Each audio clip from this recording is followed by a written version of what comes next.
stage, Vincenzo. Vous ne serez plus jamais solo. Vincenzo, l'amiguero des temps modernes. Voilà, on y est. Bonjour Fabienne, Bonjour Vincenzo. comment tu vas? Oh bah, super bien. En train de Super me bien. battre avec mes connexions Internet, mais à part ça, tout va bien. Ah, c'est notre lot quotidien, ça. Ah, On ça. on se bat avec nos connexions Internet. Écoute, je suis super content de t'avoir dans le podcast. Euh, c'est une occasion super d'avoir une femme déjà. C'est pas la majorité des gens que j'ai programmés pour ce podcast, donc voilà, déjà rien que ça, c'est cool. Et puis aussi, c'est l'occasion d'avoir quelqu'un qui a entrepris dans un autre secteur que la tech. Euh, On voilà. peut le dire. Oui. Donc effectivement, moi j'ai beaucoup de gens que j'ai invités qui font partie de mon réseau et qui sont plutôt dans la tech. Donc ça, c'est vraiment cool. Donc une femme qui a pas entrepris dans la tech, moi je trouve ça vachement bien. Donc je suis très content, je suis très content de t'avoir. Je suis très contente d'être là aussi, un peu curieuse.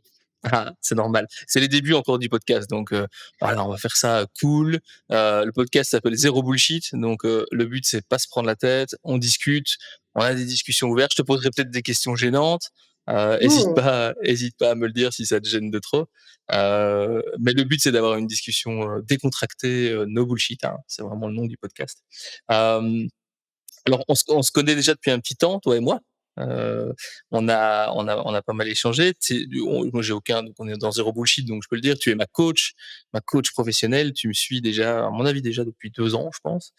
Euh, et donc, tu m'as apporté beaucoup. Donc, on va peut-être aussi pouvoir en parler. Ça va être intéressant. Euh, mais donc aujourd'hui, donc tu te consacres au coaching d'entrepreneurs, c'est ça, hein, précisément.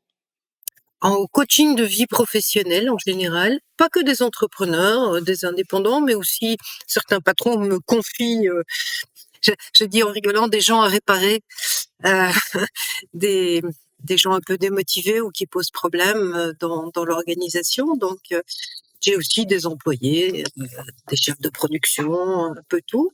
Ça, c'est une Ok. partie de ma vie.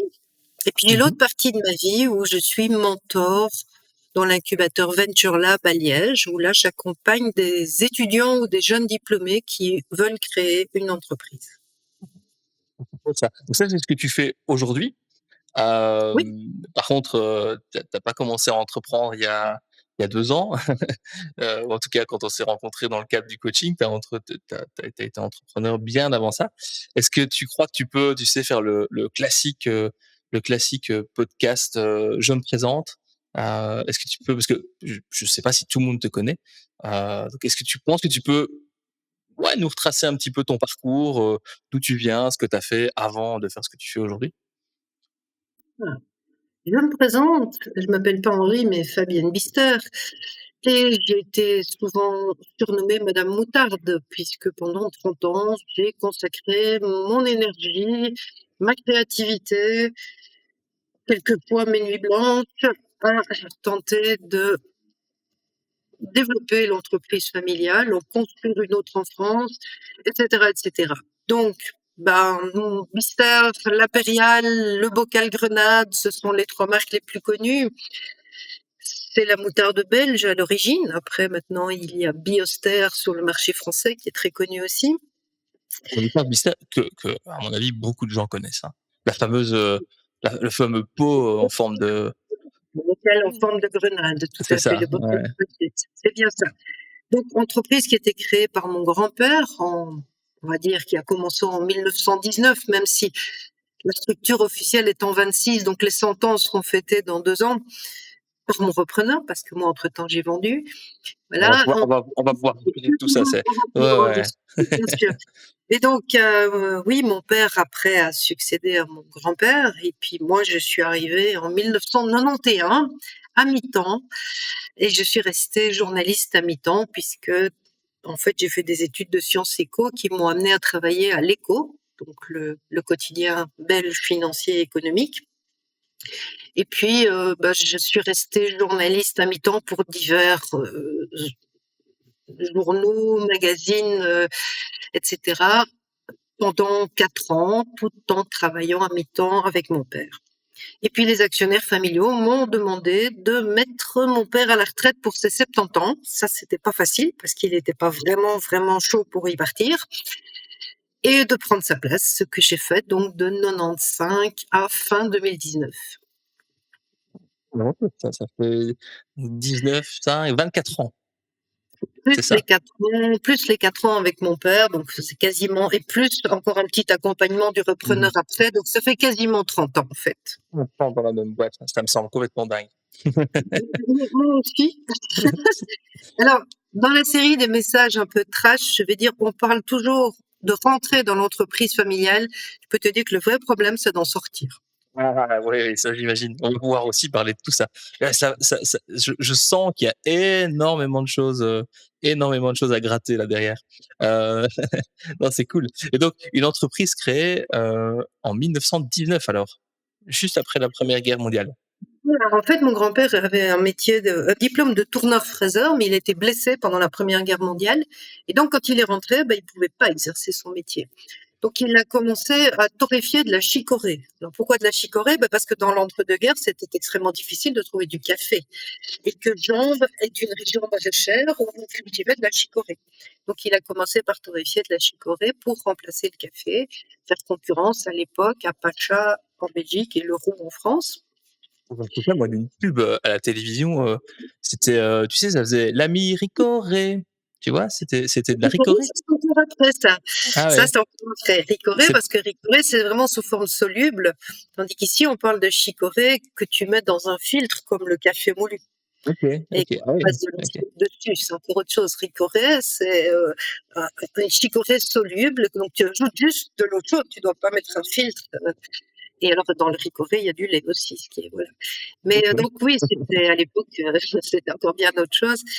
Et puis, bah, et en fait, il y a eu une très, très, très grosse inondation de la Meuse. La Meuse est montée très, très vite début 1926. Inondation dont on parle encore dans Namur et dans tous les livres d'histoire. Et là, bah, mon grand-père, au lieu de sauver les machines, il est monté dans une barque pour aller sauver des gens. Et un peu comme on voit aujourd'hui, bah, les pompiers et tout ça, bah, lui, il a pris une barque pour aller sauver des gens qui étaient chez eux, qui savaient pas en sortir. Donc il a tout perdu parce que la chicorée déteste l'humidité et là, bah, avec l'inondation, c'était très compliqué. Et c'est comme ça qu'en fait, il s'est retrouvé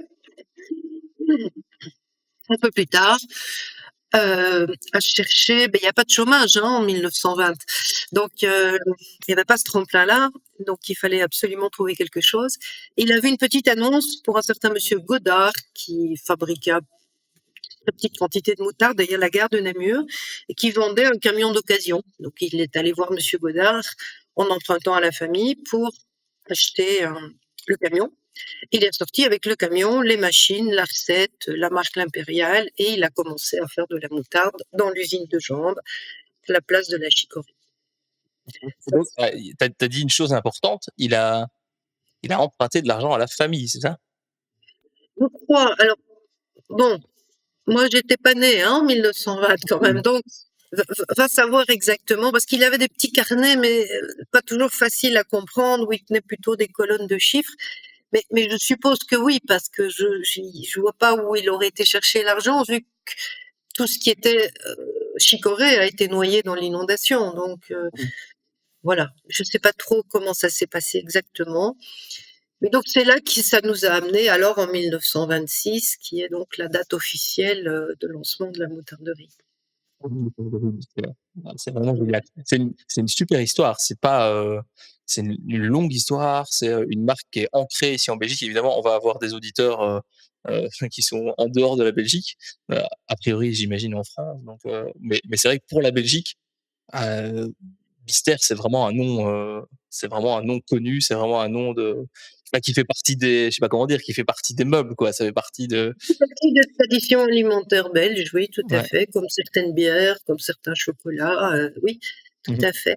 Après, pour les éditeurs français, comme j'ai construit une usine en France en 2001 dans un moment de distraction, et puis Mmh. qui a attrapé beaucoup de cheveux blancs après pour essayer de la faire tourner, en France, nous avons la marque Bioster, donc Bister Bio, Bioster, qui est assez connue en fait. Mmh. D'ailleurs, l'usine Bister France a changé de nom pour devenir Bioster, parce que pour beaucoup de gens en Belgique, Bioster, c'est une erreur. Il y a un O en trop, le nom c'est Bister. Mais pour les Français, c'était le contraire. Comme ils connaissent la marque Bioster, notamment dans les magasins Biocoop, c'est 600 magasins quand même en France. Ben, quand ils voyaient Bister France, ils disaient ben, où est passé le O? Donc c'est assez amusant entre le nom et la marque. Les gens font un lien. Et donc maintenant, à juste titre, l'usine en France s'appelle Bioster. Oui, super. C'est vraiment génial. C'est vraiment génial. Alors, tu pourras nous parler un peu plus vraiment de tes 30 ans à toi, forcément, parce que là, on a parlé de l'historique vraiment de l'entreprise où effectivement, tu étais même pas né. Mais j'imagine que toi, donc, quand tu rejoins en 95, c'est ça? 91, oui, c'est ça, 91, et puis 4 ans à mi-temps, on va dire, entre journaliste et tu faisais quoi alors pendant ces 4 premières années à mi-temps? C'était quoi ton job dans l'entreprise? Parce que ton père dirigeait l'entreprise, c'est ça? Mon père dirigeait l'entreprise, oui. Et ça a été assez compliqué. Ça a été assez compliqué parce que je vais raconter la petite histoire. Ouais, vas-y. Ouais, On veut savoir, qu'est-ce qui s'est passé? en fait, cette usine, il faut savoir que je suis née à côté de l'usine de Jambes. Parce que je suis née à la maison, pas à la clinique, comme ma C'est la sœur. ville, hein, pour ceux qui savent pas, on a une ville qui C'est à s'appelle côté de Jambes. Namur, c'est la ville où historiquement était implantée la moutarderie Bister et la chicorée avant. Et donc moi je suis née quasiment dans un pot de moutarde, puisque je suis née à la maison et que pour arriver à la maison, on passait par la cour de l'usine. Donc j'ai toujours joué dans cette usine, même que j'y ai fait des trucs que j'aurais jamais laissé mes enfants faire après. J'ai construit des maisons. J'ai construit des petites maisons en carton. J'ai aménagé un genre de petit coin à moi dans un grenier, mais complètement pourri, dans lequel je montais avec une échelle, mais complètement pourri aussi. Enfin, On m'attendait à des trucs plus croustillants, Fabienne. Des choses à faire dans l'usine que tu n'aurais pas dû on faire. faisait des courses avec les petits chariots à roulettes qui t'affonçaient le manteau, et voilà. Donc, il y a toujours eu cette idée un peu sous-jacente qu'un jour, j'allais reprendre la moutarderie, parce que aussi, j'étais la plus jeune de la 3e génération. Et que si c'était pas moi, qui est-ce que ce serait? Les autres avaient déjà d'autres jobs. Mon père m'a d'ailleurs convaincu de manière très subtile de faire Sciences Éco, alors que c'était pas du tout la voie dans laquelle je voulais m'engager. Pas de bol, j'ai réussi, donc j'ai continué jusqu'à avoir mon diplôme. Puis après un très court passage en cabinet ministériel, parce que je confondais tous les partis, enfin la politique, c'est vraiment pas mon truc. Et j'ai été engagée à l'Écho. Et donc là, j'ai démarré une chouette carrière de journaliste. Pourquoi? Parce que c'était une époque où l'Écho préférait engager des économistes à qui ils apprenaient le journalisme, plutôt que des journalistes à qui ils devaient apprendre l'économie. Voilà, c'était une belle expérience. Et dans ce cadre-là, j'ai collaboré à plein de journaux et de magazines différents, et j'ai créé, avec un éditeur bruxellois, un magazine sur la franchise, le franchising, donc les indépendants sous enseigne. Et un jour, j'interviewe le président de la Fédération belge de franchise, qui était Henri Mesdag, le patron de la chaîne Mesdag en Wallonie. La grande distribution. Dans la grande distribution, qui était donc un client important de la moutarderie Bister, puisque c'était la plus grosse chaîne de distribution wallonne, je vais dire pas belge, mais wallonne. Et à la fin de l'interview, Henri Mesdag me dit « Mademoiselle Bister, rasseyez-vous. Ok. Le journalisme mène à tout à condition d'en sortir. Oui, je connais cet adage. Voilà, je tiens quand même à vous dire que depuis 2-3 ans, je trouve que votre papa vieillit et qu'il n'a plus le même dynamisme au niveau de la moutarderie. Donc, je ne sais pas si vous voulez reprendre la moutarderie, mais si vous voulez la reprendre, c'est maintenant. » Bon, ça fait un drôle d'effet. Et puis, il n'y a pas de hasard, il n'y a que des coïncidences. Quelques semaines après, j'ai mon ancien patron d'une boîte de conseil pour laquelle j'avais travaillé à Paris, qui me téléphone et qui me dit « Écoute, je ne te l'ai jamais dit, mais dès que le bilan de la moutarderie est publié à la Banque nationale, je le regarde et ça fait 2-3 ans que ça va moins bien. Donc, je ne te conseille pas de reprendre cette moutarderie, d'aller affronter Amora, Devos Lemons, etc., qui sont infiniment plus gros que toi, enfin, que la moutarderie plutôt. Mais si tu veux y aller, c'est maintenant. Bon, bah, à partir du moment où il y a un consultant en gestion et le patron d'un de nos gros clients qui me font passer le même message, j'ai pris 4-6 mois pour réfléchir, pour rédiger un plan de reprise, de redressement de l'entreprise, etc., que j'ai présenté aux 2 actionnaires principaux. Alors, il y avait mon oncle. Mon oncle, c'était le CEO de Solvay Espagne et Portugal à ce moment-là. Donc, il m'a convoqué pour un petit déjeuner d'affaires dans un hôtel très chic de l'avenue Louise.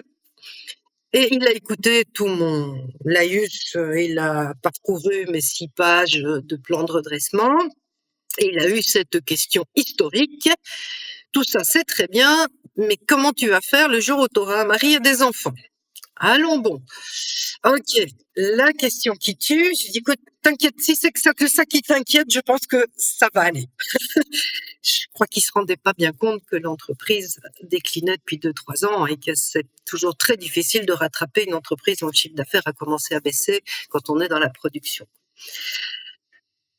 Après, j'ai été faire la même chose avec mon père, qui a fait semblant de m'écouter, plus qu'il ne m'a vraiment écouté mon plan de redressement, qui m'a dit, en gros, tu cherches du boulot. Ok, donc 2e accueil enthousiaste familial. Je dis, mais non, je cherche pas du boulot. Mais bon, voilà. Et donc, quand je suis arrivée, en gros, dans cette belle ambiance, mais il y avait rien qui m'attendait. J'avais pas de bureau, j'avais pas de téléphone, j'avais pas de voiture, j'avais pas un bloc-notes, j'avais pas un bic, il y avait rien. Donc, je suis arrivée, je dis bonjour à tout le monde. Et puis, j'ai demandé à des ouvriers assez costauds d'aller me rechercher un tout vieux bureau de mon grand-père dans le grenier, de l'installer. Alors ça, c'était génial. Dans un mini bureau qui était disponible entre le secrétariat et mon père. Donc, donc c'est un bureau avec 3 portes. L'entrée, le secrétariat, mon père. Couloir, quoi. Alors, il y a un journaliste de Vers l'Avenir qui l'a décrit un vieux bureau de douane oublié. C'est ça. J'ai adoré. Voilà. Et puis, à un moment, il y a un des chauffeurs de camion qui m'a dit, mais Fabienne, vous pouvez pas rester dans ce truc, on va au moins retapisser. Bon, donc on a dû demander à mon père un budget pour aller acheter 4 rouleaux. Il n'en fallait pas plus. Hein. Et on a retapissé mon bureau. Voilà. C'était l'aventure, en fait. À la fois, mon père voulait que j'arrive, mais il voulait pas qu'on envisage le fait qu'il allait devoir partir un jour. Et ça, Ouais, j'imagine. Ça doit être difficile à accepter. Ça doit être un des problèmes des entreprises familiales, quoi. Bah, voilà, oui. ça, c'est pour la petite histoire de comment j'en suis arrivée là et comment j'ai dû me faire un chemin. Alors, une fois que j'ai été assise dans mon vieux bureau de douane oublié, j'ai essayé de comprendre ce qui embêtait mon père. Et donc, en l'occurrence, j'ai commencé à revoir la politique d'achat et à renégocier avec certains fournisseurs. Et puis, j'ai demandé à mon père de m'apprendre à négocier avec la grande distribution et aller voir des clients. Il m'a dit, il n'y a rien à apprendre, débrouille-toi, ok. Et donc, j'avais un peu les jetons d'aller voir les clients, quoi. Donc, ce que j'avais fait avant, ça c'est gag quand même, je me suis dit, mais moi j'ai un diplôme de sciences éco, mais personne ne m'a jamais appris à vendre. Oui. Non, on n'apprend pas à vendre. On n'apprend pas à vendre dans les écoles. Exactement, ce qui est un tort. Ce qui est un tort, je suis assez d'accord avec toi. Comment, parce que tu peux faire tout ce que tu as de plus beau comme produit ou comme service, si tu sais pas les vendre, tu vas nulle part. Et donc, je m'étais dit, il y a quelques années auparavant, j'ai dit, qu'est-ce que je déteste vraiment? Comme ça, si j'arrive à vendre ce que je déteste vraiment, c'est que je peux vendre n'importe quoi, hein, genre le frigo un Inuit, quoi. Hein. Et donc, j'ai travaillé pour Tupperware. Parce que moi, ces petits pots en plastique, je trouvais ça d'un grotesque ridicule. Et quand tu es vendeur Tupperware, j'avais tous les lundis matins des cours de vente gratuits pour apprendre à vendre mes Tupperware. Ça doit être des très bons vendeurs. Ça, t'as intérêt à être bon vendeur pour fourguer tes petits pots en plastique hors de prix. Hein. Et qui en plus sont recevable, donc il faut encore les remplacer gratuitement un couvercle d'il y a 30 ans. Enfin, voilà. Et donc, pendant des années, 2 ans, 3 ans, je sais plus, 4 ans, tous les lundis matins, je suis allée en formation Tupperware et j'ai vendu des Tupperware les soirs. Donc, j'étais quand même payée aussi pour finalement apprendre à vendre. Et je C'est en dois même avouer que temps que tu travaillais chez Bister? non, ça, c'est en même temps que mon journalisme, D'accord, d'accord. Journalisme la journée et vente de Tupperware le soir. le soir. Voilà. OK. Et j'ai toujours eu une assez grosse puissance de travail. Ça, Dieu Ouais, merci. on dirait. Et un peu hyperactive quand même. Donc, la légende veut que, à ma naissance, j'ai roulé sur la table d'accouchement, mais que je ne serais pas tombée. On n'est pas sûr. Mais hyperactive, ça, on est sûr.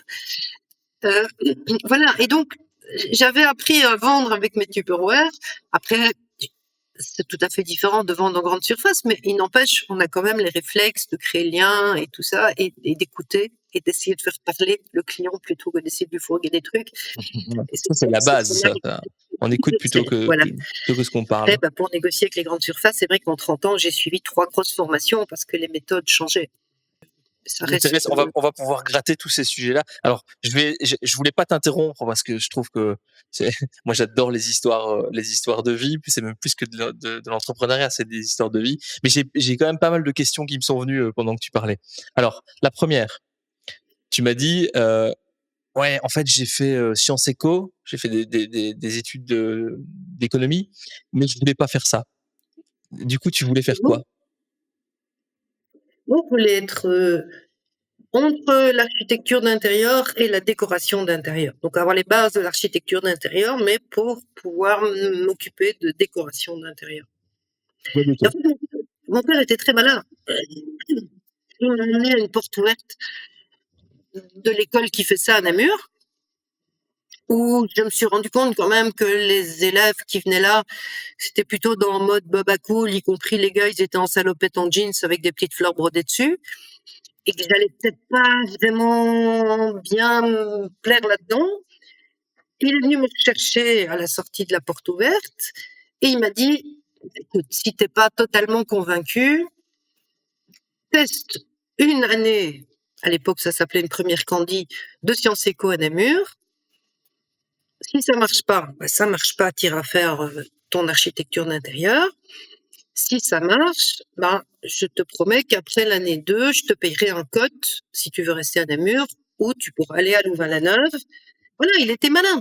Une carotte, en fait. Il a mis la carotte Il a et marchandé. le test qui marche bien avec moi qui est si t'échoues, c'est pas grave. Mais relève le défi, quoi. Et ça, je m'offre à tous les coups dans ce genre de truc, quoi. Du moment qu'on me dit, on me lance un petit défi en me disant, ouais, mais si t'échoues, c'est pas grave. Et je prends le défi. C'est horrible. Donc, sur ce coup-là, il était malin. Et donc, effectivement, la première candie, je suis sortie en juin avec une distinction. Donc, j'étais embarquée pour faire les 5 années. Mais trop tard, quoi. Et aujourd'hui, avec le recul, tu te dis quoi? Tu te dis que c'était une bonne décision? Tu te dis que tu aurais peut-être quand même dû essayer l'architecture ou tu es contente, tout va bien? Je me dis que on revient pas là-dessus. Il y a 2 autres personnes, donc Henri Mesdac et mon ancien patron dans le conseil, qui m'ont balancé un défi en me disant si c'est pas grave, si t'échoues, on peut comprendre. Et j'ai mordu à ce défi-là. Il était beaucoup plus costaud que de l'architecture d'intérieur, je crois, ou en tout cas que de la déco. C'était un fameux challenge et je regrette rien du tout. Je Non. suppose que je ne serais bien plus dans un autre métier. Je serais fleuriste, je me plairais bien aussi. Je veux dire, je peux me plaire dans plein de domaines. Moi. Du moment qu'on me balance un défi en me disant si t'échoues, c'est pas grave, je mords. Donc tu me dis demain, apprends le métier de fleuriste, ok, je vais aller trouver une copine et je vais lui demander de faire un stage. C'est important pour toi que qu'on te dise si tu échoues, c'est pas grave? C'est important ça? Bizarrement, oui. Bizarrement, Pourquoi? oui.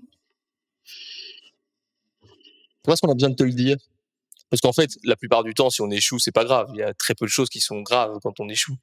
Pourquoi est-ce que tu as besoin de l'entendre pour tu as besoin de cette confirmation à chaque fois? Je ne sais pas si j'ai besoin de l'entendre, j'ai besoin de me le dire à moi. C'est-à-dire, D'abord parce que je suis pas une grande fan de l'échec, et puis parce que je crois que ça me donne une autorisation à moi de faire les choses à ma manière. Tu vois? Euh, les rares fois où j'ai fait une connerie professionnelle, c'est quand j'ai écouté les autres. Tandis que les fois où j'ai eu vraiment, enfin, écouter les autres, non, hein. Non, si j'achetais une machine, franchement, j'allais écouter les ouvriers qui allaient utiliser la machine plus que le fournisseur de la machine, tu vois? Mais Mmh. justement, la personne n'a pas écouté, c'est le fournisseur de la machine. Il fallait juste comprendre à quoi elle pouvait servir, mais j'allais écouter les gens qui allaient se servir de la machine. Ça, c'était très précieux. Mais les gens qui, autour de moi, m'ont donné des bons conseils, ça, c'est vraiment la catastrophe, quoi. Faut pas écouter ces gens-là. Faut que je le fasse à mon idée, à ma manière, avec ma créativité. Mais je pense que pour être patron de PME, il faut avoir beaucoup d'idées, mais il faut être différenciant. Il faut être un peu fou. Il faut penser out of the box. Il faut être un peu cinglé. Il faut avoir d'autres idées que les autres. Si tu veux, comment veux-tu, en tant que patron de PME, ou patronne, ou CEO, réussir si tu fais la même chose que les multinationales? Tu n'auras jamais leur puissance, ni leur argent, ni leur force de frappe, ni leurs économies d'échelle. Donc, voilà, il faut Tiens, faire autre chose. c'était quoi la taille de Bister, quand tu es arrivé? Quand tu es arrivé, quand tu es parti, au milieu, disons? Qu'on se fasse une idée un petit peu de c'est quoi comme, donc c'est une PME, c'est une petite et moyenne entreprise, mais donc du coup, c'est quoi un peu la taille de société? Qu'est-ce que tu peux partager, Je vais le faire en mode humour d'abord et puis avec de vrais chiffres après. Quand je suis OK. arrivée, on était 100 fois plus petit qu'Amora. Quand je suis partie, on était plus que 50 fois plus petit qu'Amora. Pourquoi? Parce que, enfin bon, euh, quand je suis arrivée, il y avait une usine en Belgique et le chiffre d'affaires était de 750 000 euros et il y avait une dizaine de personnes. Quand je suis partie, on va dire 30 ans après, ou 28, 29 ans après, Mmh. le chiffre d'affaires était de 5,5 millions au lieu de 750 000, avec deux usines, une en Belgique, une en France, et 25 personnes. Oui. Voilà. Comme ça, on situe un petit peu la taille de la société, Qu'est-ce quoi. que j'ai aimé? Parce que beaucoup de gens s'imaginent que Bister, c'est 200 personnes. Mmh. Non, non, ça reste une PME, mais on avait quand même 14% du marché belge en grande distribution. C'est énorme. En fait, devant nous, il y avait Amora, Maille. Non, même pas, pardon. Il y avait Amora, Devos Lemens. Et on était au même niveau que Maille. Donc, D'accord. sur le marché belge. Donc, c'est quand même non négligeable. Et derrière, il y avait personne, je veux dire. Enfin, après, l'écart était énorme. Donc Voilà. vous étiez sur le podium, quoi. On était sur le podium en grande distribution. Et puis, bah, moi, j'ai beaucoup fait grandir l'entreprise dans le monde du bio et surtout aussi de l'industrie. Donc, on est devenus des gros fabricants de moutarde pour nos collègues du monde de la mayonnaise. Mmh. OK. Ah oui, c'est ça, oui, parce qu'il faut de la moutarde pour faire de la mayonnaise. Voilà. C'est ça. Et c'est des processus totalement différents. Bah, l'immense majorité des fabricants de mayonnaise en Belgique ne font pas leur moutarde eux-mêmes. Parce que ça n'a rien à voir en termes de processus. OK. Mmh. OK, OK, très bien, très bien. Alors, moi, j'ai une question, heu, la grande distribution. Alors, moi, quand on me dit grande distribution, je sais pas si tu as vu le film, La vérité si je mens? Tu as vu ce film? Non, Je sais plus. c'est un film Ça me dit rien. humoristique. C'est un film Oui, humoristique avec des juifs qui produisent des vêtements et puis, oui, bah, oui, oui. qui Oui, tu oui, vois? oui. Tu vois? Oui, oui, oui, je vois. Et Oui, oui. voilà, bon et dans je pense Le dans le complet 2, chaussure gauche et dans les c'est droites. ça, voilà, c'est ça. Dans le 2, ils décident d'aller vendre leurs vêtements dans la grande distribution et on voit à quel point c'est un monde de, je pèse mes mots. C'est pas que j'ai peur de le dire, c'est juste que je cherche quand même mes mots pour pas dire n'importe quoi. Mais c'est quand même un monde de chacal, hein, pour le dire, voilà, pour le dire comme ça. C'est un monde hyper dur où on sent que on squeeze complètement ces fournisseurs au possible, on les étouffe au possible avec des marges les plus petites possibles. Ça a l'air d'être un monde brutal, quoi. C'est un peu ça, c'est un peu ça. Donc ma question c'est qu'est-ce que pour avoir bossé pendant presque 30 ans avec la grande distribution, qu'est-ce que t'en dirais toi de qu'est-ce que c'est de bosser avec la grande distribution? Je sais qu'il y a plein d'entrepreneurs qui veulent faire des produits, qui sont pas forcément dans de la tech ou du logiciel ou ce genre de choses, qui veulent faire des boissons énergisantes, du bio, et qui du coup se disent ah bah tiens, la grande distribution c'est un super moyen pour booster la croissance, parce que forcément, bah, on se retrouve à vendre beaucoup plus. Qu'est-ce que tu auras envie de leur dire à ces gens qui ont envie d'aller vers la grande distribution, quand on a l'impression quand même que c'est un monde un peu ouais, de chacal, c'est le premier mot qui me vient, moi. Je vais te répondre, chacal, t'es encore gentil. En Ouais, fait, c'est un monde de chacal fou. Donc, c'est un monde de dingue. Parce qu'il n'y a ok. aucune logique. C'est-à-dire que tu vas négocier avec un industriel, on va négocier une qualité, un service de livraison, de dépannage quand ils ont une urgence, on va négocier un prix, on va négocier les formats. On, on est dans un monde rationnel. La grande Mhm. distribution, c'est totalement irrationnel. Pourquoi? Parce qu'en fait, en théorie, en Belgique, tu ne peux avoir qu'un seul et même tarif officiel. Et donc, l'objectif de la grande distribution, c'est d'avoir le plus de remise possible sur le tarif officiel pour, en fait, en avoir plus que ses voisins. Donc, Colruyt essaye de t'étrangler pour être sûr qu'il achète moins cher que Carrefour et que Deleuze. Mais Deleuze fait la même chose, Carrefour fait la même chose, Mhm. Intermarché fait la même chose, Cora fait, voilà. Et ils ne savent pas à quel prix les autres achètent. Donc, tous les coups sont permis pour te demander la lune dans l'idée d'avoir des poussières d'étoiles.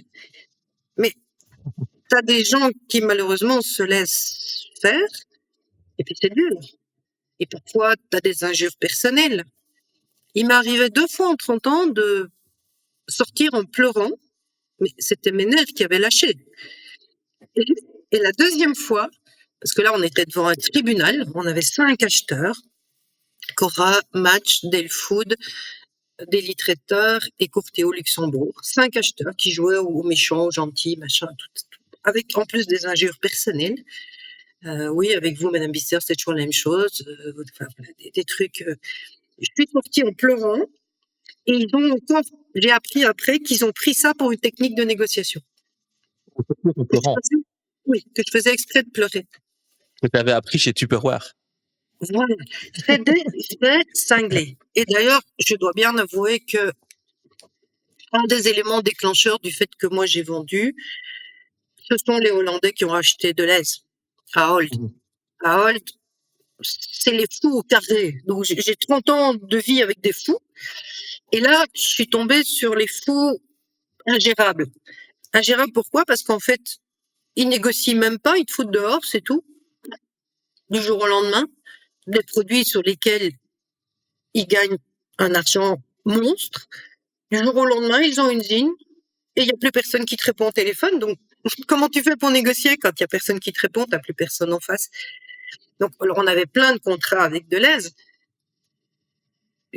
Je vais dire que sur 5 contrats que j'avais avec Deleuze, je n'en ai perdu qu'un et demi.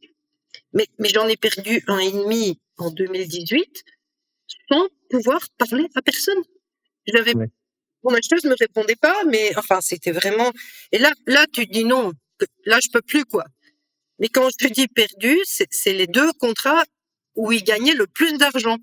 Alors, c'est pas forcément les plus gros volumes, donc c'était pas très grave pour moi non plus, parce que si eux gagnaient beaucoup d'argent, ça veut dire que moi, j'en gagnais peut-être pas beaucoup sur ces produits-là. Mais les décisions étaient totalement irrationnelles. Ça, Ça, j'ai passé. t'as jamais su savoir pourquoi ils avaient fait ça, parce que c'est difficile à croire que des gens dont le métier c'est d'acheter, de vendre et de prendre la marche entre les deux prennent des décisions aussi rationnelles que de faire une croix sur des produits qui leur rapportent de l'argent. Il y a pas autre chose, t'as pas appris des choses plus tard, il y a pas Mais un c'est parce autre que c'était des produit. cheveux fous. C'est juste la politique hollandaise. Alors, on avait l'habitude de gérer les Français, hein, c'était pas évident. Quand Carrefour est arrivé, mais il y a eu, enfin, quand Carrefour est arrivé en Belgique, il y a eu des associations fantômes. On se retrouvait dans des endroits secrets le soir pour échanger, mais quand je dis on se retrouvait, Fabienne Bister, c'est 15 personnes à l'époque en 2000, venaient à ma réunion les plus gros brasseurs belges. Personne ne s'en sortait avec Carrefour. Carrefour est arrivé en Belgique, mais en dézinguant tout le monde. J'ai un de mes concurrents dans les oignons, ils lui ont demandé 20 points de pourcent de remise en plus du jour au lendemain sur leurs tarifs. Donc, Ils ont beaucoup de pouvoir, en fait. ils ont beaucoup de menaces. T'as vraiment des gens, t'as des crapules dans le domaine. Voilà. Être acheteur en grande distribution, si t'as pas un problème psychologique, c'est un métier que tu fais pas longtemps, quoi. Ouais. C'est juste pas possible.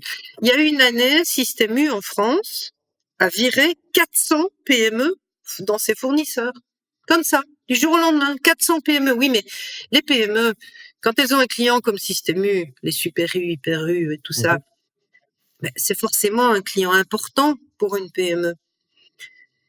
Donc, voilà. Et, non, c'est vraiment des sauvages. Si, pourquoi est-ce qu'ils ont viré un petit contrat très rentable qui venait de faire un chiffre d'affaires en hausse de 200% 2 années de suite? Parce que c'était un contrat où on avait des petites étagères en bois au sol avec une gamme très étendue et à la marque Bister, mais avec des bocaux juste réservés à Deleuze, à leur demande. En fait, c'était des verres à boire genre whisky, tu vois. Et donc, cette gamme tournait bien, mais ils sont partis du principe que, avec mes meubles en bois que j'avais payés, hein, j'occupais 40 fois 60 centimètres au sol, et que si ils octroyaient ces 40 fois 60 centimètres au sol à une multinationale, ils gagneraient plus d'argent. Alors qu'ils avaient une marge extraordinaire sur ces produits et que les 2 années précédentes, le chiffre d'affaires avait fait plus 100%. Mais voilà, le raisonnement, c'est ça. Bister, c'est qui ça? Et quoi, ils occupent? Non, non, tu me vires ça et tu mets la place à Mora ou à Nivea, hein, parce que ce genre de truc, voilà. Ça, c'était C'est les joies de la distribution. Voilà, c'est les joies de la distribution. Et alors, bah, je La peux te grande raconter. distribution, ouais, de la grande distribution. Oui, de la grande distribution. Et je peux te raconter tous les trucs crapuleux qui entouraient cet arrêt-là. Enfin, on est resté avec des stocks, puisque c'était un emballage qu'on avait que pour eux, qui nous avaient demandé de développer pour eux. Ben, on est resté avec des stocks énormes dont on ne savait que faire. Et ils ont été assez crapuleux pour me passer un coup de fil le 30 janvier pour me dire une recommandée a été postée aujourd'hui. Elle va arriver chez vous demain pour vous interdire de livrer ces produits-là, y compris ceux qui sont dans les camions commandés par les magasins. Ouais. Donc, j'ai dû aller chercher des produits commandés par les magasins. Enfin, c'est délirant, quoi. Tu fais pas ça. Dans les contrats, tu as X semaines ou X mois pour écouler ton stock, enfin, c'est vraiment, c'est à la limite de la légalité. Tu vas pas aller faire un procès à Ahold, hein. Ouais, c'est ça le problème. Mais donc c'est vraiment un problème de David contre Goliath, quoi. C'est vraiment, on fait pas le poids. Ils ont des logiques qui sont pas les mêmes que les logiques de petites entreprises. Il est là le problème en fin de compte. Non, parce qu'à ce moment-là, on n'aurait pas vendu en grande surface depuis 1948. Ça a changé, c'est ça que tu veux dire. Non, c'est juste que jusqu'à présent, on aurait pu s'adapter aux méthodes belges très dures de Colruyt. On avait pu s'adapter aux méthodes dures de Carrefour, méthode française. Les Hollandais sont arrivés avec des méthodes qui n'en étaient pas, puisque quand je téléphonais ou que j'envoyais un mail, ou mon acheteuse ne répondait pas. Parce qu'elle était très embarrassée. C'est venu, voilà, c'est des mesures qui sont venues d'en haut. Ok. Et alors, je sais que on va pouvoir en parler aussi après, hein. Je sais que tu accompagnes des entrepreneurs. Ils sont pas tous dans la tech. qu'est-ce que tu dis à un entrepreneur aujourd'hui qui a un produit, agroalimentaire? Est-ce que tu parce que quand je t'entends, j'ai l'impression qu'effectivement, c'était un euphémisme, l'image que je me faisais, de la grande surface, Oui, de la grande distribution. Qu'est-ce que tu oui. dis toi, en connaissant le secteur aussi bien et avec, tout ton ressenti? Qu'est-ce que tu dis à un entrepreneur qui développe un produit dans l'agroalimentaire? Il y en a plein, moi j'en connais plein, des produits bio, de ouais, de produits, des produits de bouche, de la bière, des boissons, de la cosmétique. Il y en a tout plein des jeunes entrepreneurs qui ont envie de faire bouger des choses là-dedans et qui pensent à la grande distribution. Qu'est-ce que tu leur dis à ces gens-là? Je leur explique déjà des données concrètes. C'est que, bah, ils vont pas avoir le rendez-vous parce qu'en centrale nationale, il faut être connu pour pouvoir rentrer. Ensuite que, bah, si jamais ils ont le rendez-vous via, hein, bah, on va leur dire: «OK, tu as un nouveau produit, bah, sache que pour l'introduire chez nous, les frais administratifs, c'est entre 35 et 50 000 €». Ça, c'est Administratif, ouais. ouais. Mmh. Et Ouais. ensuite, OK, on va prendre ton produit, d'accord, mais ça veut dire, nous, nos rayons, ils sont pleins. Donc, on va devoir sortir un produit d'un concurrent. Quel concurrent est-ce qu'on doit sortir et comment est-ce que tu vas me garantir que je vais gagner plus d'argent avec toi qu'avec le concurrent que je vais sortir? Et, et puis, OK, d'accord, quand bien même tu mettrais 50 000 € sur la table, ce qu'aucun jeune qui démarre n'a, évidemment, hein, c'est un frein.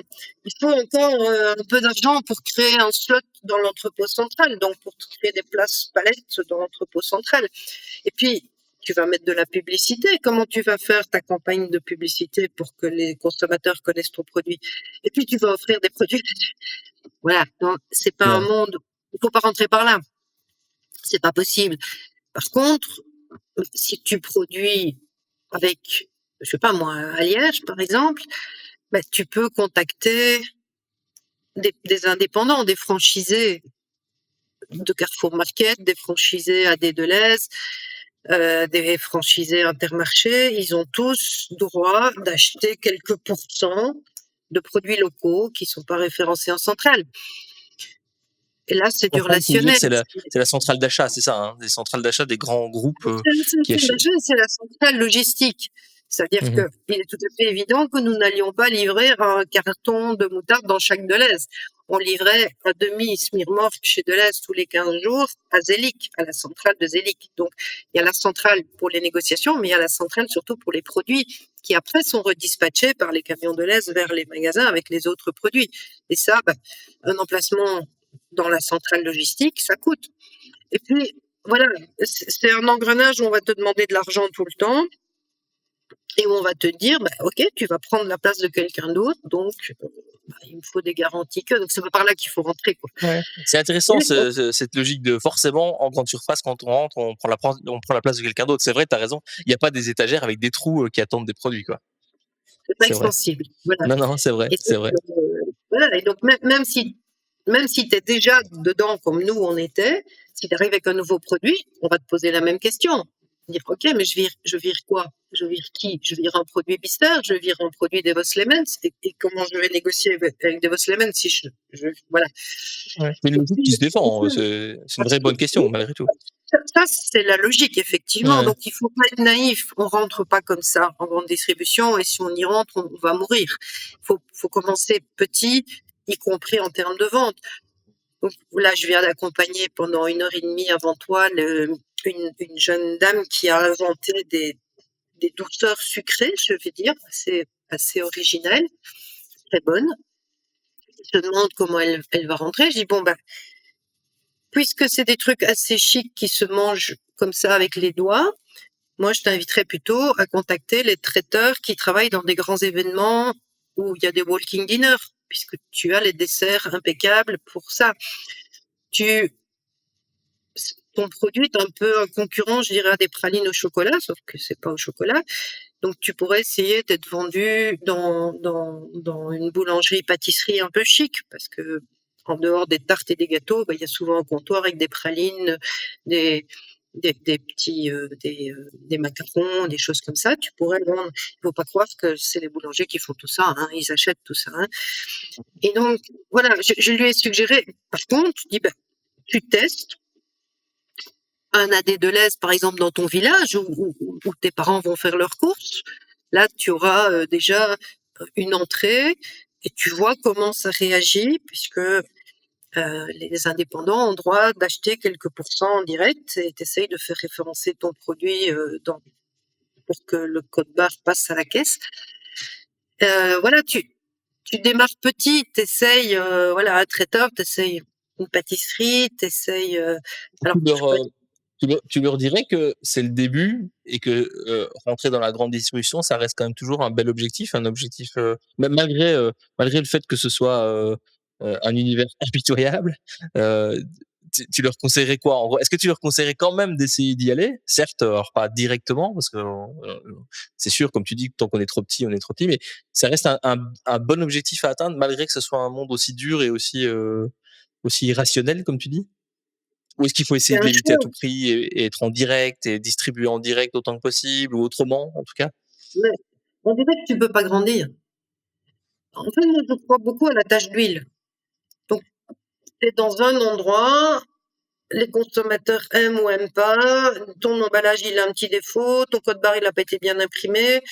Je dis toujours, n'allez pas imprimer 50 000 emballages, hein. Si vous avez un problème, vous allez rester avec ça sur les bras. Tant pis si ça coûte plus cher, commencez par 500 ou 5 000 emballages. Mais voilà, allez tester, voir comment ça mord ici ou là, allez commencez à vendre comme si vous continuiez votre étude de marché, en fait. Mais au lieu de mettre les produits gratuitement, vous vous faites payer pour et vous essayez différents créneaux. Après, bah, c'est clair que si tu veux faire du volume avec un produit alimentaire qui a un format pour le consommateur, il n'y a pas 36 000 solutions que de passer par la grande distribution. Mais tu n'y vas pas tout de suite, tu n'es pas Mmh. armé pour. De toute façon, tu Mmh. ne saurais pas produire. Je veux dire, Ouais. si tu... Donc ça reste un mal nécessaire, quoi. À un moment donné, si on veut grandir et grandir fort, il faut y passer, il faut y aller, quoi. C'est la définition. Tu viens de dire les mots que la plupart des fournisseurs de la grande distribution disent, c'est un mal nécessaire. Ouais, c'est un mal nécessaire. OK. Un Bon, mal nécessaire. top. OK. On peut refermer, on peut arrêter de taper, sur le dos de la Ouais, grande c'est ça. distribution. Je crois qu'on l'a bien fait, on a bien tapé sur leur dos.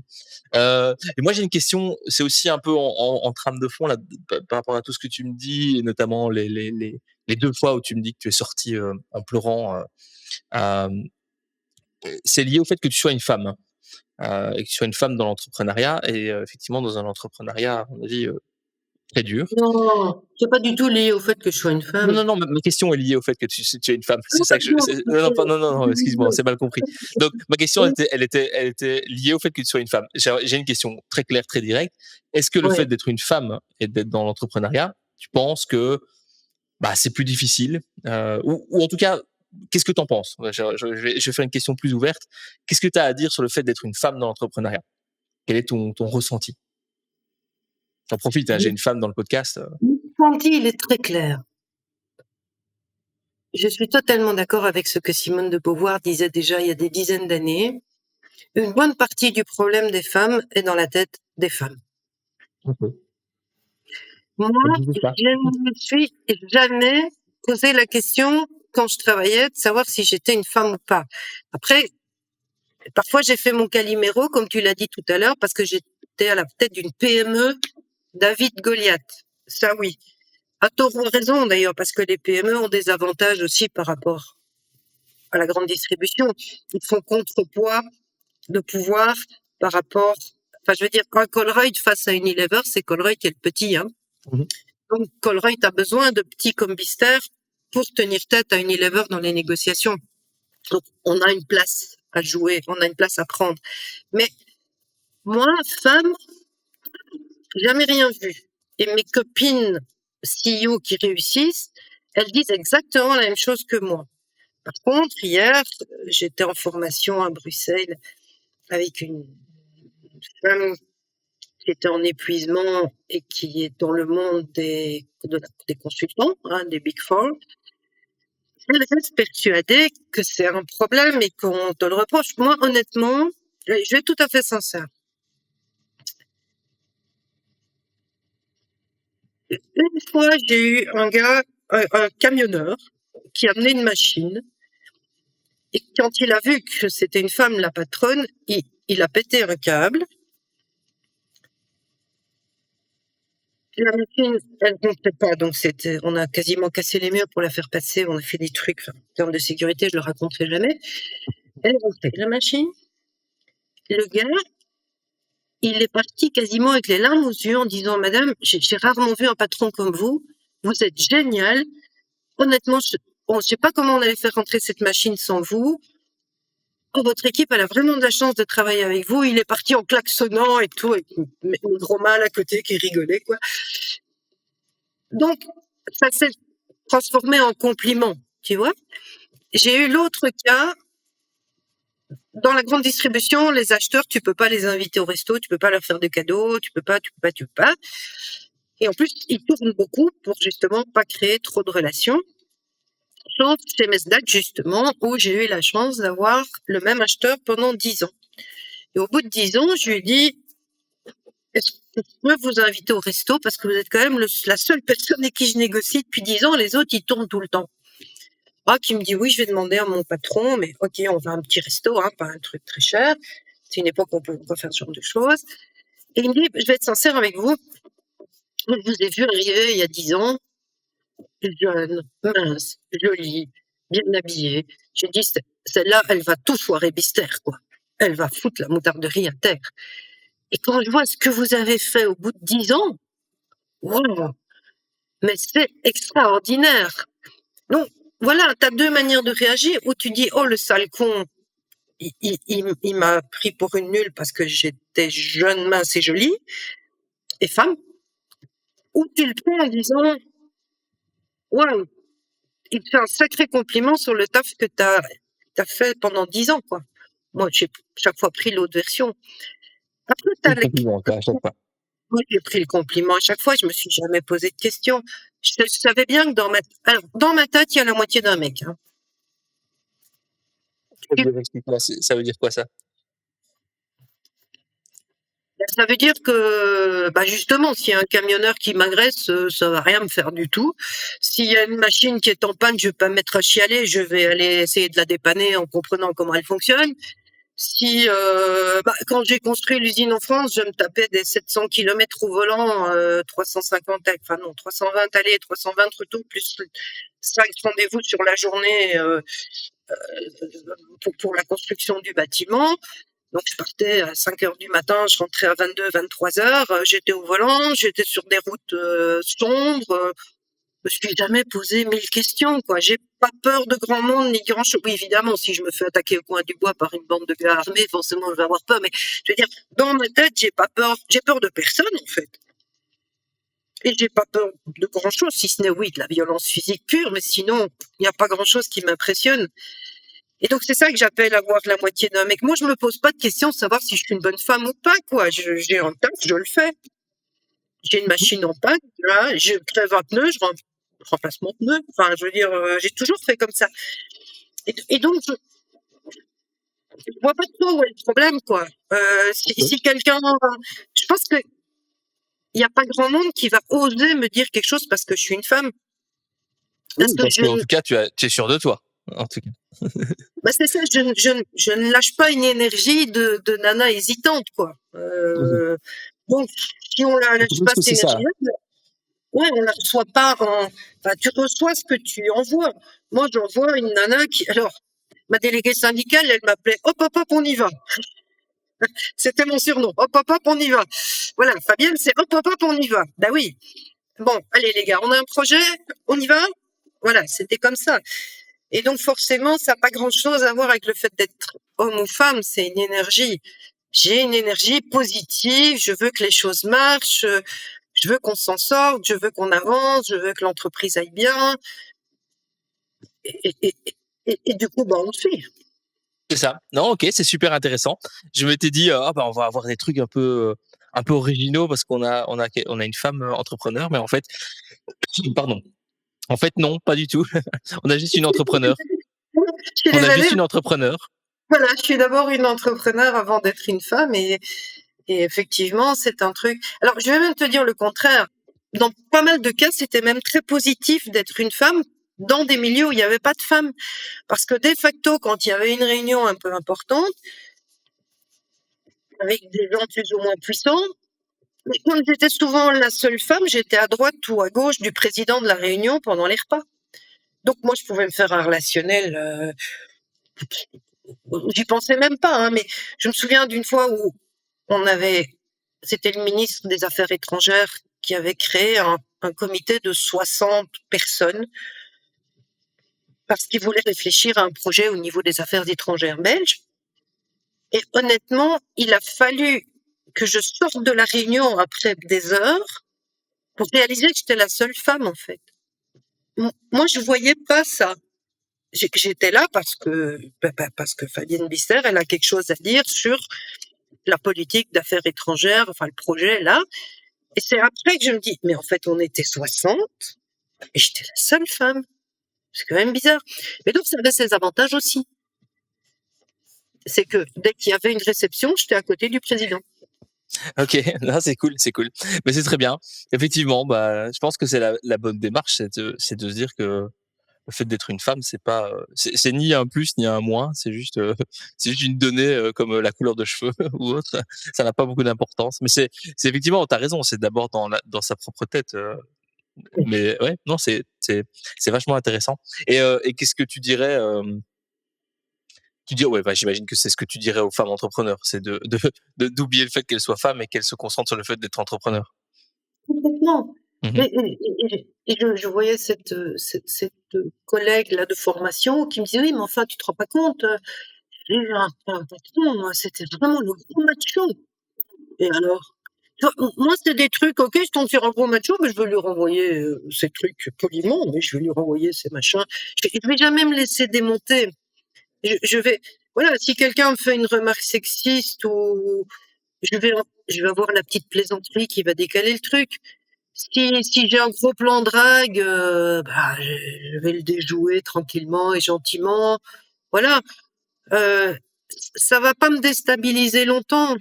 Si j'ai une remarque désagréable, bah, je vais renvoyer l'ascenseur. Je joue au ping-pong, je vais lui rembalancer un truc désagréable si c'est pas quelqu'un d'important.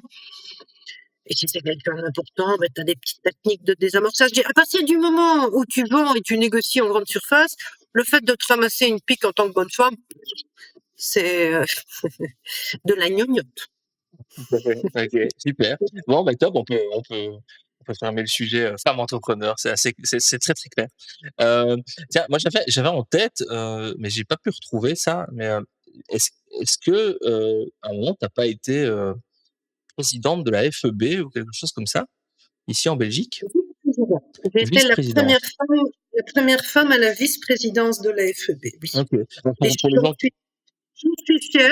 Ouais. Alors, pour les gens qui ne sont pas donc là, c'est la Fédération des entreprises de Belgique. Mhm. Donc, pour les Français, c'est l'équivalent du MEDEF. Ok. Et donc, oui, j'ai été la première femme dans l'histoire de la Belgique à être vice-présidente de la FEB. J'ai jamais demandé à ce que ça m'arrive. Ok. Euh, On ne c'est, demande c'est- pas ce que c'est quelque chose. non, tu demandes pas ça. On ne postule pas. En fait, ce qui s'est passé, c'est qu'un jour, bah, encore une fois, voilà, le fait d'être femme, chef d'entreprise, un peu visible à la télé, machin et tout. Un jour, il y a une réception officielle et je suis assise à côté de Tony Van de Putte, qui était donc à l'époque l'administrateur délégué de la FEB. Et je dis à Tony, mais c'est quand même dommage qu'à la FEB, vous écoutiez pas les PME. Mon machin, moi, vas-y, hein, rentre dedans. En fait, je savais pas qu'il y avait une commission des PME à la FEB. Et donc, ça a été pris comme ça m'a été renvoyé en ping-pong comme une invitation à intégrer la commission des PME de la FEB qui se réunissait donc une fois par mois à Bruxelles, dans les locaux de la FEB, pour parcourir les dossiers sur lesquels la FEB travaillait et donner un feedback PME.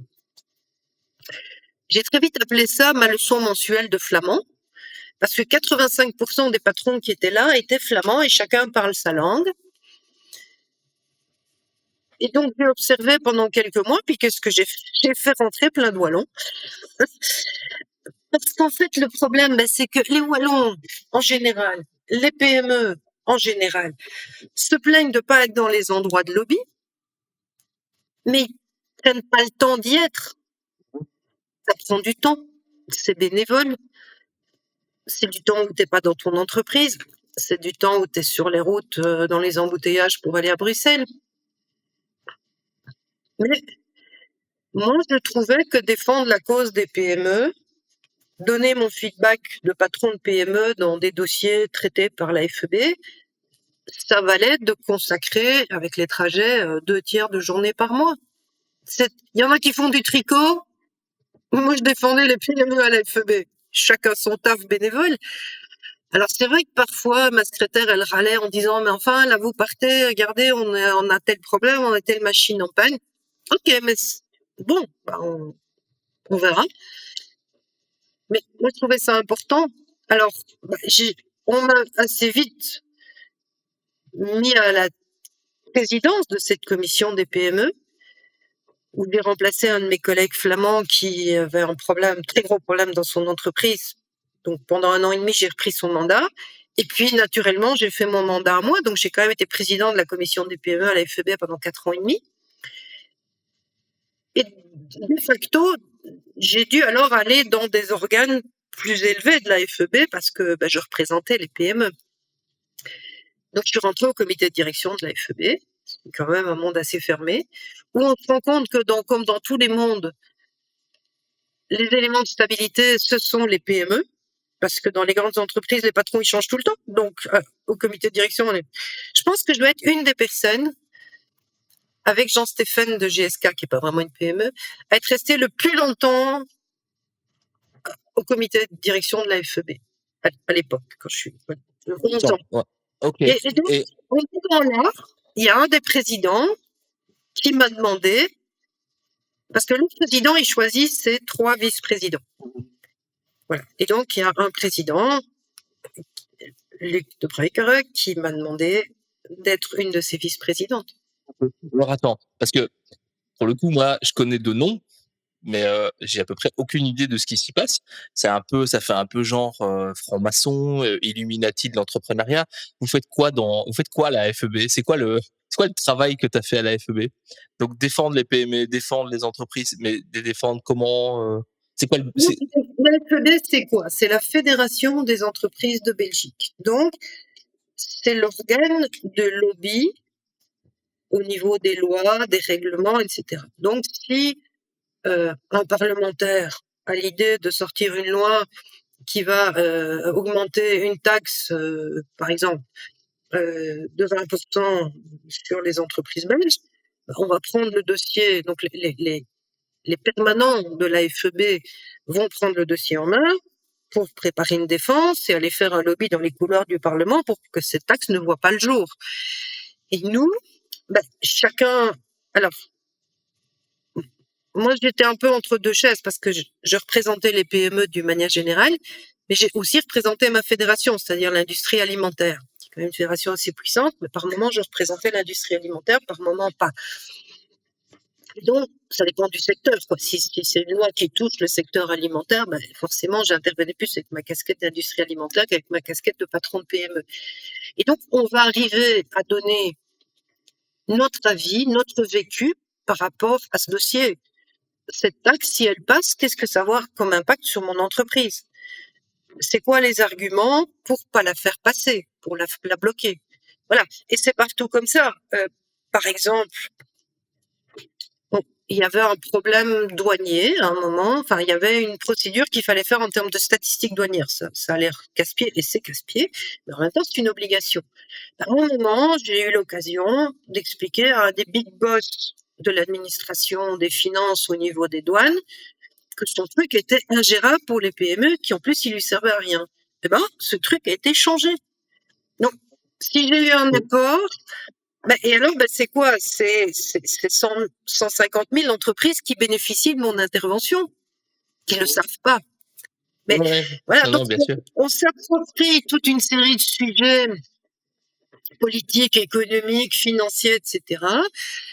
Le personnel de la FEB, qui est en général de haut niveau, étudie les dossiers, mais n'a pas forcément l'idée de l'impact que ça a concrètement dans les entreprises.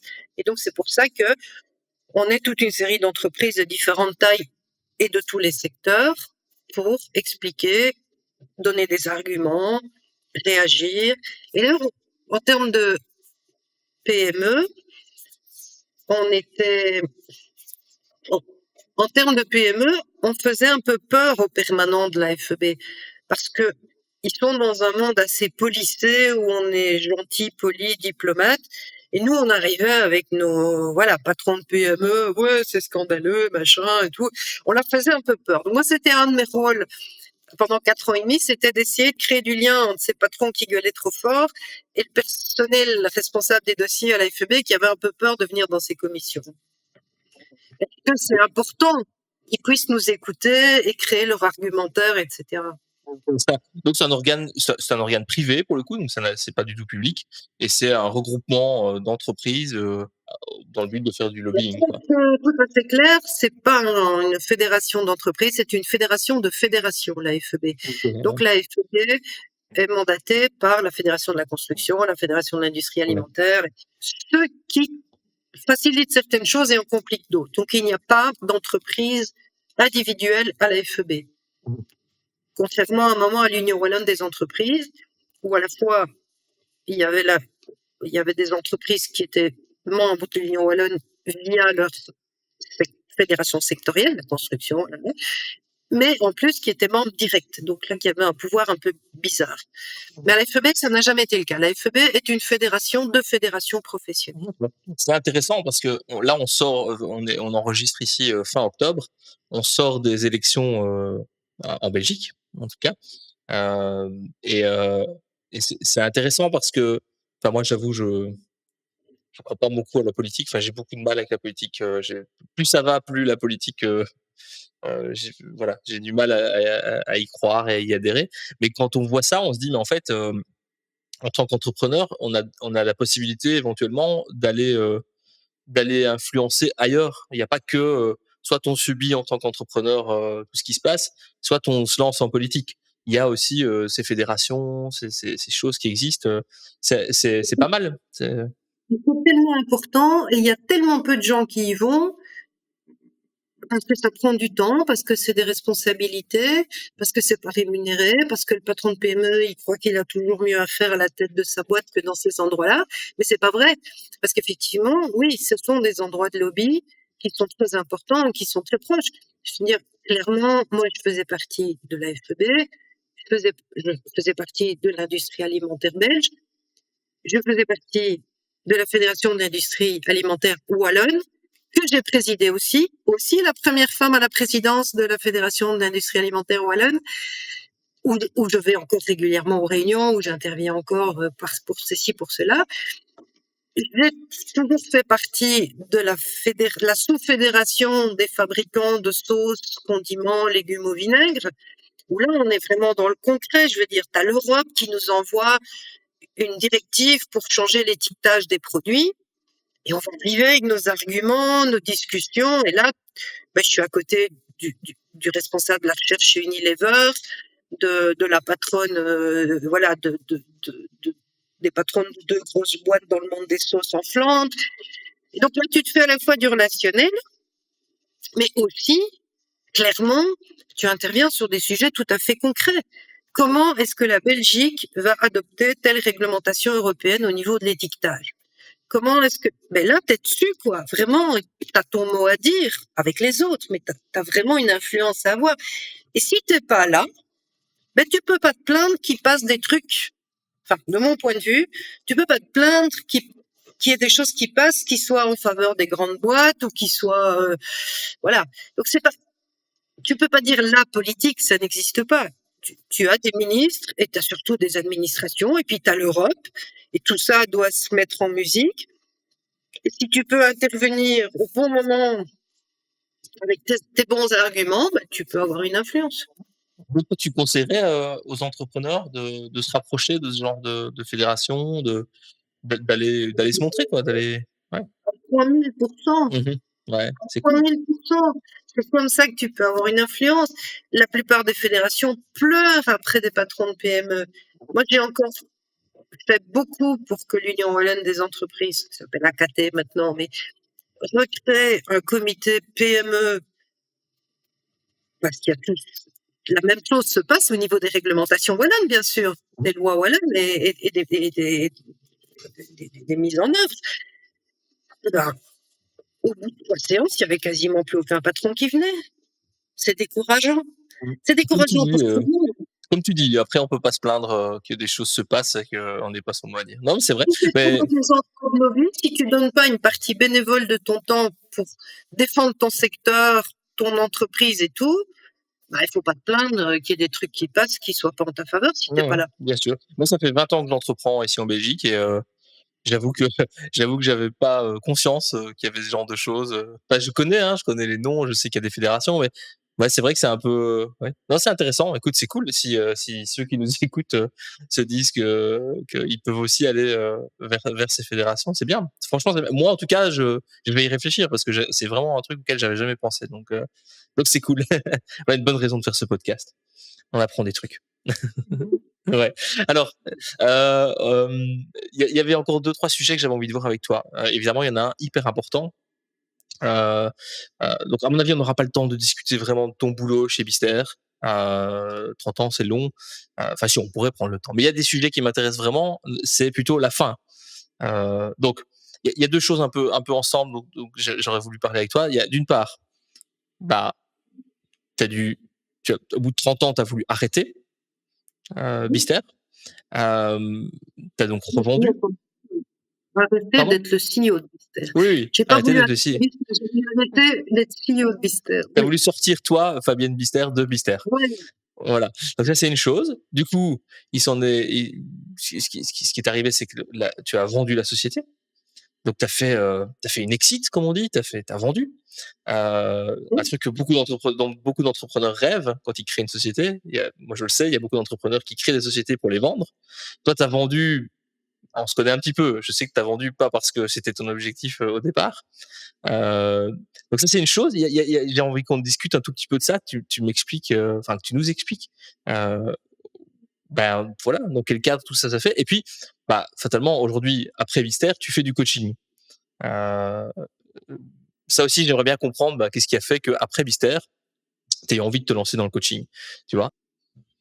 Je pense qu'il faut faire la part des choses entre la raison pour laquelle je suis rentrée dans l'entreprise et vraiment la raison pour laquelle j'en suis sortie. Honnêtement, c'est vraiment devenu un de mes leitmotifs. On parle toujours pour les jeunes d'entrer dans l'entreprise familiale et j'ai trouvé infiniment plus compliqué d'en sortir. J'ai vu ça. Parce que, en fait, mais dans l'esprit de beaucoup de gens, si tu rentres dans une entreprise familiale, tu vas y rester quasiment jusqu'à ta mort accroché au gouvernail. Moi, ça n'a jamais été ma philosophie. Je me suis dit, mon truc, c'est dès qu'on me balance un challenge en me disant si t'échoues, c'est pas grave, j'ai tendance à sauter dessus. Donc ici, j'avais 2 extérieurs qui m'ont dit qu'il faudrait y aller. Au bout de 2 ans et demi, à mi-temps, les actionnaires familiaux m'ont dit on voudrait bien que tu prépares la sortie de ton père et que tu prennes la direction. Ok, moi j'ai relevé le challenge. Le challenge, c'était quoi? C'était de découvrir vraiment ce qui n'allait pas dans l'entreprise, d'essayer de le réparer, de remettre l'entreprise sur les rails et puis basta. Ça, il m'a fallu 10 ans. Et après 10 ans, moi je voulais partir. On me dit, ah ben non. Bah non. Avec tout ce que tu as fait, tu fais bien, l'entreprise elle va enfin bien. Non. Bah non, tu vas rester là. Ah, bon, tu fais quoi? Bon, bah je construis une usine en France. Mais t'es folle? Oui, mais bon, voilà, moi, il faut un challenge. Je construis une usine en France. C'était quand même très drôle, parce que quand j'arrivais sur le chantier avec mon petit cabriolet et ma plaque belge, il y avait les ouvriers qui m'interpellaient depuis le toit. Eh madame, tu viens faire de la mayonnaise pour mettre sur les frites, c'est chez nous. Enfin, on avait ce genre de trucs, c'était voilà. Et ce que j'ai fait aussi, c'est informatiser une partie de la production, c'est-à-dire installer un ERP, dans la moutarderie belge.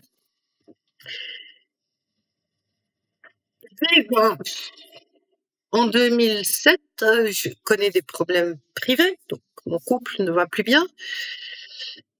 Et à ce moment-là, l'Étoile, donc la vinaigrerie L'Étoile à Wavre, qui était toujours dans la tête des gens la plus grosse boîte que Bister. Donc si Bister échoue, on ira travailler à l'Étoile. En fait, c'est l'inverse qui se passe. L'Étoile est au bord de la faillite, elle est rachetée par des Hollandais. Et moi, je me trouve en situation de racheter la gamme des condiments. Donc laisser le vinaigre aux Hollandais et les condiments, un truc de fou. J'avais jamais racheté une entreprise de ma vie, je sais pas comment on fait.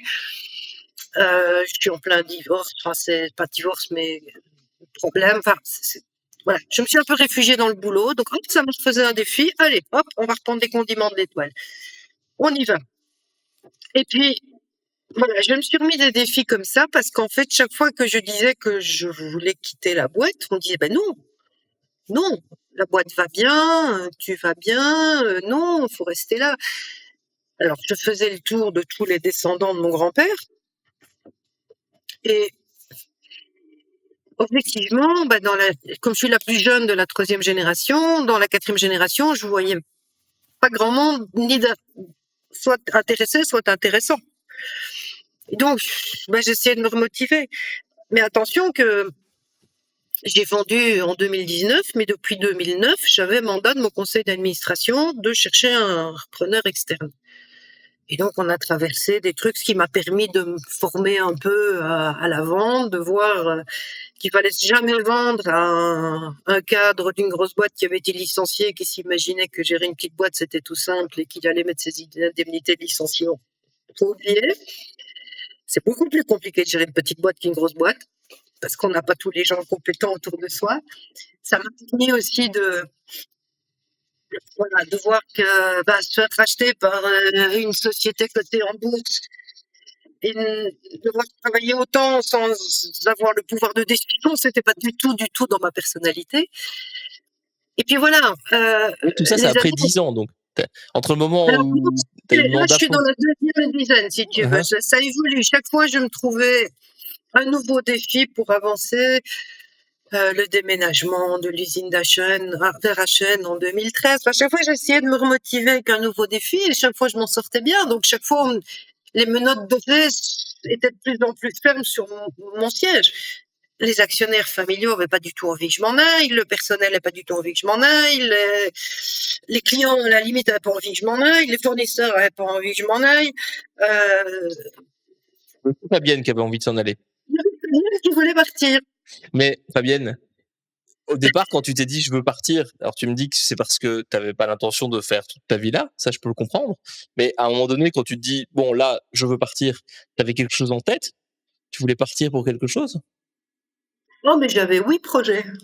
Oui, projet. C'était quoi les projets? C'était quoi les projets par exemple? Le coaching? Non, pas du tout à ce moment-là, pas du tout. Non, Ok. non. Donc oui, projets autres que celui que tu fais aujourd'hui. Oui. Ok. Oui, j'avais. Tu peux nous dire ce que c'était les projets? Par exemple, j'ai toujours été une grande passionnée du guide Michelin rouge. Donc, le guide Michelin des restos et des hôtels. Et avec mes connaissances au niveau de l'AFSCA, de la sécurité, hygiène, les cuisines, etc., ma connaissance de la bouffe, mes 3 années de cours d'énologie, je pense que j'aurais pu, alors, vivre dans ce monde-là. Voilà. Quitte à lancer un truc moi-même ou bon. Après, finalement, donner des points à des gens, ça me correspondait pas. Mais c'était un de mes rêves de toujours parce que j'ai toujours fréquenté les restaurants gastronomiques, les hôtels, les machins, etc. Bizarrement, pas sur le compte de l'entreprise parce que j'avais toujours peur qu'on soit en difficulté, donc je suis avec mes sous à moi. J'avais des projets d'écriture, j'ai toujours écrit, donc voilà. J'avais plein de projets. Mais je ne trouvais personne pour prendre ma place. Et quelque part, vendre, c'était un peu dommage, parce que l'entreprise, elle allait bien, elle portait mon nom. Heu, voilà, c'était compliqué. Donc ça a traîné, traîné, traîné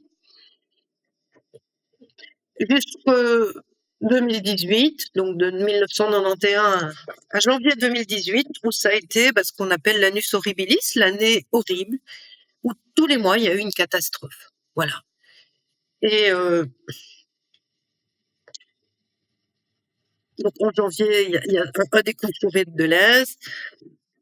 En février, je me décide enfin à licencier une secrétaire qui était là depuis 6 ans, qui s'engueulait avec tout le monde, et au bout de 2 semaines, sa remplaçante me lâche.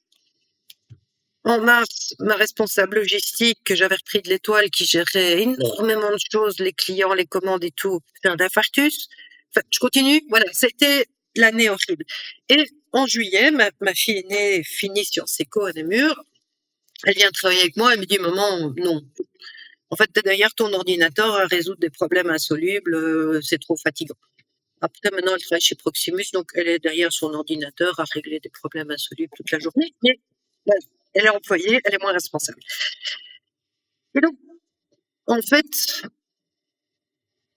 ça a continué comme ça, les catastrophes. Et puis le 13 août, ma secrétaire m'appelle, une nouvelle.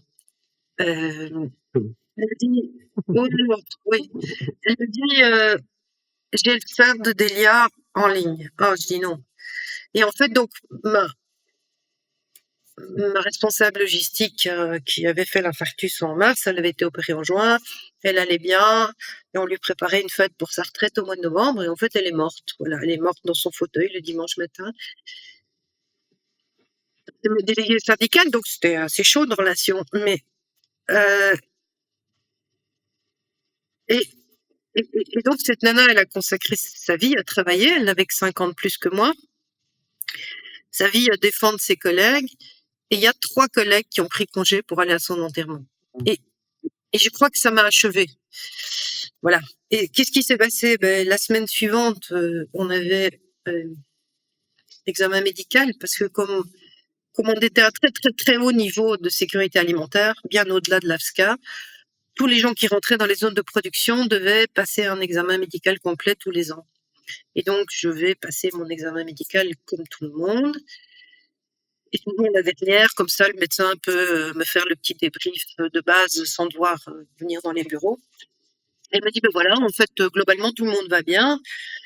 Il y a quand même quelques-unes qui sont atteintes par le décès de Delia, mais globalement, ça va, ça passe. Il y a une seule personne dans l'entreprise qui va pas bien du tout, c'est vous. Et si vous n'étiez pas le patron, je vous mets un arrêt de travail complet de 4 mois. Je vous interdis de remettre les pieds au bureau pendant 4 mois. Et je vous interdis de reprendre le volant de votre voiture pour rentrer chez vous ce soir. Oui. Là, tu te dis, je sais que je vais pas bien.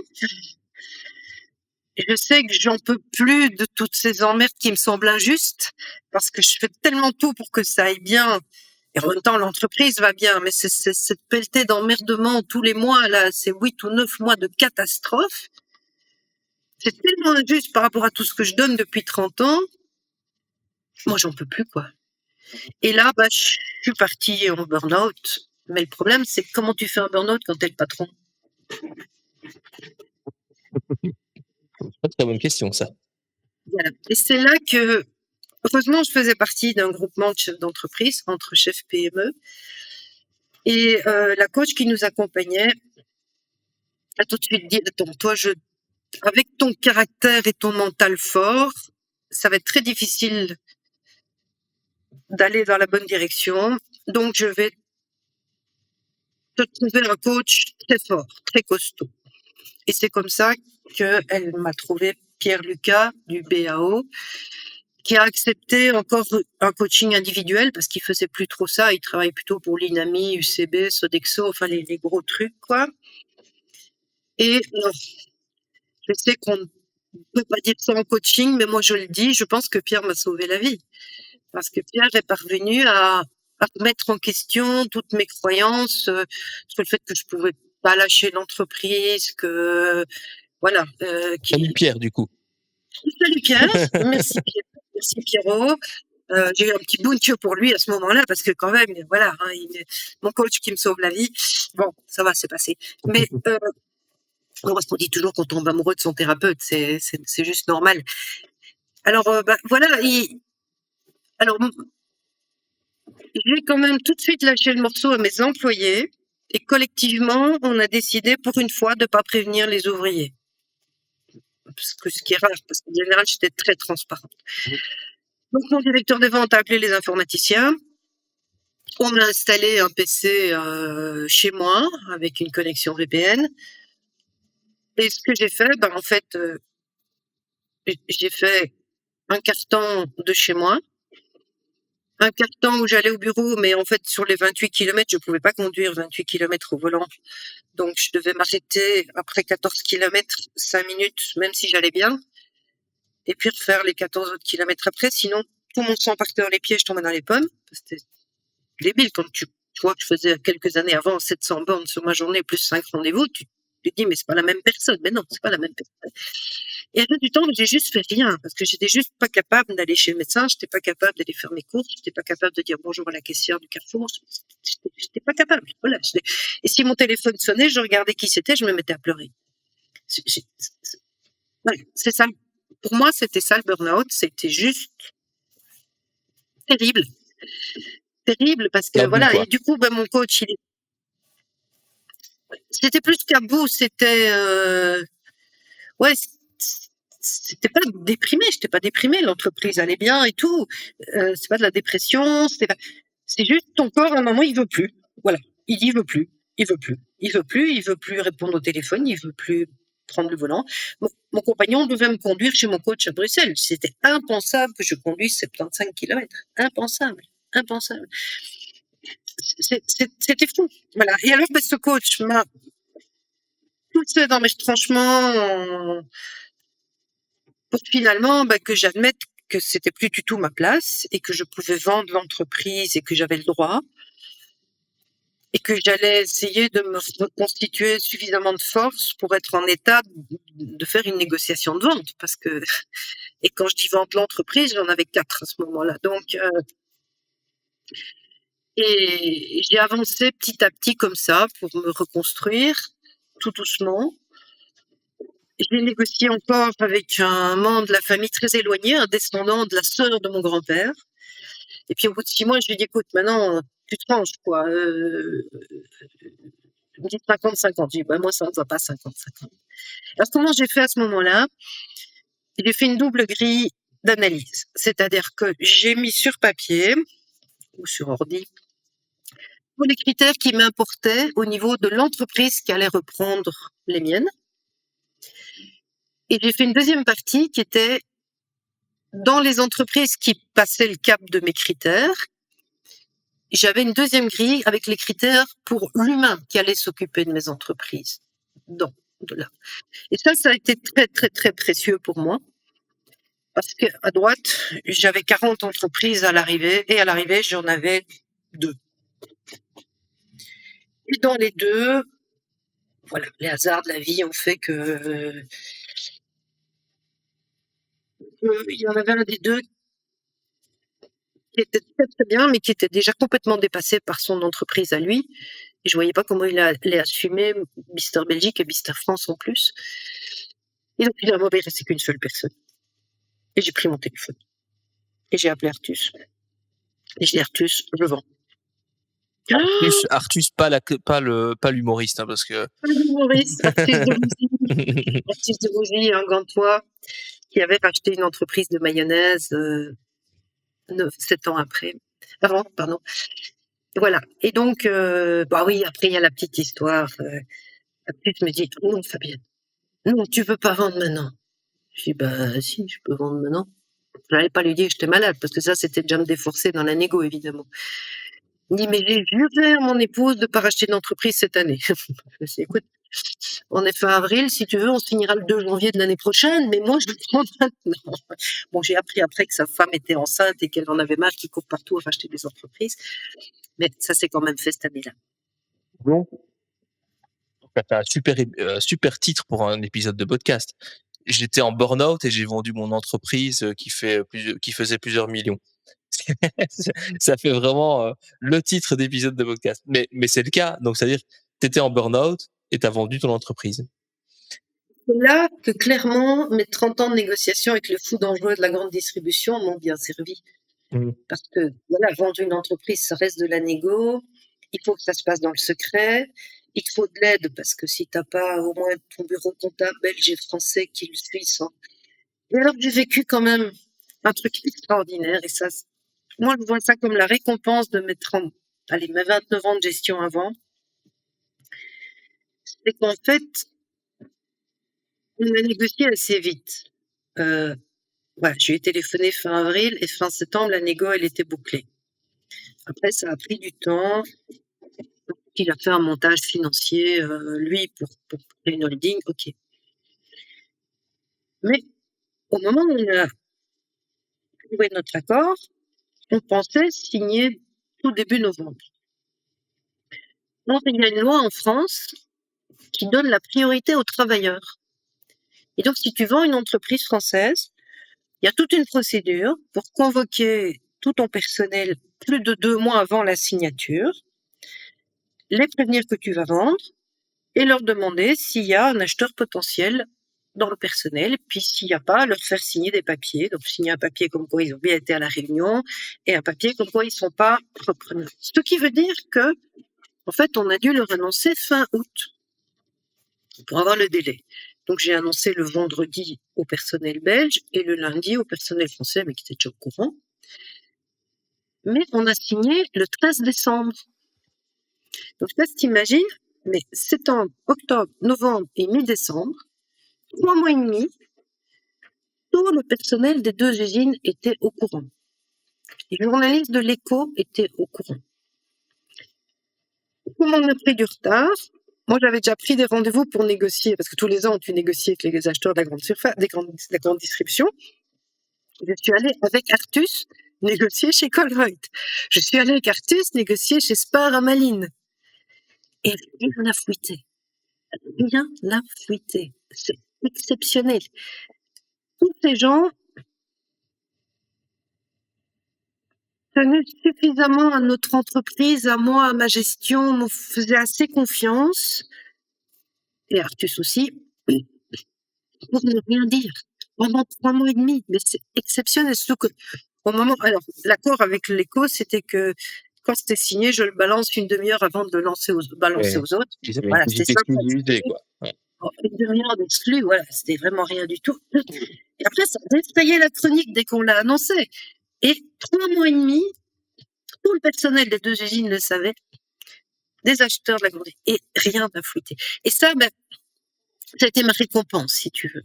C'était, pour moi, je l'ai pris comme une récompense de ma gestion humaine pendant 29 ans. D'ailleurs, quelques mois après, j'ai une de mes responsables qualité qui m'a dit, bah, écoutez, ça se passe très très bien, hein, la reprise et tout, mais je pense que nous n'aurons jamais un patron aussi humain que vous. Ça m'a beaucoup marqué. Oui, ça fait plaisir, Merci. j'imagine. Surtout dans une période qui, à mon avis, était quand même toujours difficile pour toi. J'imagine, vendre une société, quand on est en burn-out, ça aide pas forcément à sortir du burn-out, quoi. Il a fallu encore un peu de temps après la vente pour que tu te retapes, disons. Il va y avoir 5 ans que j'ai vendu et je pense que je suis pas encore tout à fait guérie. Ah Je ouais, sais pas si on en guérit complètement un jour. OK. Et ouais, c'est dingue. Quelle histoire. C'est fou. Non, c'est fou. Ça s'est super bien terminé, parce qu'en plus, ça s'est très bien passé. Et alors en plus, bah oui, j'accompagnais leur preneur pendant 3 mois à mi-temps. J'ai vendu le 13 décembre 2019. Donc mon contrat d'accompagnement s'arrêtait le 13 mars 2020, le jour du confinement en Belgique. Ah oui. Donc moi, je me demandais comment j'allais faire pour ne plus travailler toute la journée à fond. Mais par solidarité, la moitié de la Belgique s'est arrêtée de travailler en même temps que moi. Je trouvais ça très sympa. La moitié de la Belgique, de l'Europe, la moitié du monde même, on peut dire. Mais c'était pas tous cette date-là. Tandis que la C'est vrai. Belgique, c'était vraiment le 13. Ah ouais, Là, c'est les les jours. restos le soir et tout. Et comme... Ouais, effectivement, je me souviens très, très bien de cette période. Moi, je déménageais, le jour du confinement. On changeait de maison et j'ai jamais osé vraiment le dire, mais j'ai adoré cette période. J'ai adoré cette période où j'ai pu rester avec mes enfants qui n'allaient pas à l'école. On emménageait dans notre nouvelle maison, on était au calme et j'ai adoré. On pouvait pas le dire, hein, on pouvait pas le dire. Voilà, même moi, avec mon burn-out, j'ai adoré cette période, évidemment. En plus, mes filles sont progressivement revenues à la maison, qu'elles avaient Ouais. quitté, c'était adulte. Plus un beau-fils français qui a débarqué dans le bazar. Donc, je me suis retrouvée avec 3 jeunes adultes à la maison, le beau temps. Ouais, il est euh, très, très beau effectivement. voilà. Je me souviens. Bon, écoute, super. Et un petit mot maintenant, parce que quand même, donc depuis, je sais pas quand quand tu as commencé ton activité de coaching, du coup, après la vente, après donc confinement, Covid, mars 2020. Quand est-ce que tu as commencé à faire du coaching? C'était compliqué aussi parce que je n'ai pas commencé à faire du coaching.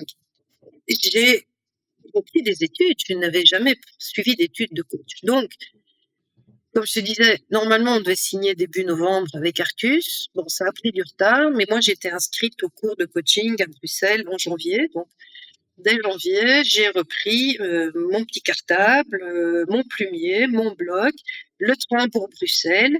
Et j'ai commencé les cours première année de coaching au BAO et l'Envital, donc une école de coaching. Évidemment, le Covid est arrivé 2 mois plus tard. Donc, ça a été très compliqué. On a mélangé les cours en présentiel dans les périodes où on pouvait. On a donné cours en Zoom. J'ai commencé la deuxième année avant d'avoir fini la première parce qu'on avait pris du retard à cause du Covid pour la première. Toujours est-il que au bout d'un an et 5 mois, en mai 2021, j'ai été diplômée avec mes 2 années de cours de coaching. Et honnêtement, si je peux donner un conseil à tous les patrons de la planète, c'est d'aller suivre des cours de coaching. Le coaching. Oui. Si Ouais. j'avais su ça, j'aurais géré les humains tout à fait différemment. Mmh. Que ce soit les humains collaborateurs, les clients, les fournisseurs, les partenaires. J'aurais été beaucoup plus à mon aise pour gérer l'humain, pour gérer les émotions, pour voilà. J'ai appris des choses incroyables Mmh. dans la gestion, ouais, de l'humain, des émotions, des réactions, des paroles, la manière de dire les choses. Plein d'outils, plein d'outils pour comprendre les gens et les faire évoluer. Mmh. Parce que c'est ça le but du coaching, en fait. Coaching, tu as quelqu'un qui arrive, qui est en questionnement, en difficulté, etc. Et donc, qu'est-ce qu'on va faire en tant que coach? On va essayer de travailler sur l'objectif de cette personne. Parce qu'en général, elle est tellement noyée dans ce qui va pas qu'elle ne voit pas où elle veut aller. Donc, ce qu'on appelle, nous, l'objectif positif. Donc, c'est, en fait, à la fin de ce coaching, tu seras content si c'est quoi ton objectif, si on a atteint tel objectif. Et puis, on va travailler cet objectif pour être sûr que c'est le bon. Et puis, on va travailler aussi pour dire, oui, mais attends, mais si tu atteins cet objectif, est-ce qu'il y a des choses qui vont peut-être pas bien se passer? Ou est-ce qu'il y a, ou tu vas avoir des peurs? Parce qu'on va travailler les peurs, évidemment. Et donc, en fait, ce qu'on va faire, c'est que, contrairement à un psy qui va aller travailler sur le passé, nous, on va prendre la personne avec son passé, ses blessures, ses trahisons, ses douleurs, tout ce qui s'est mal passé.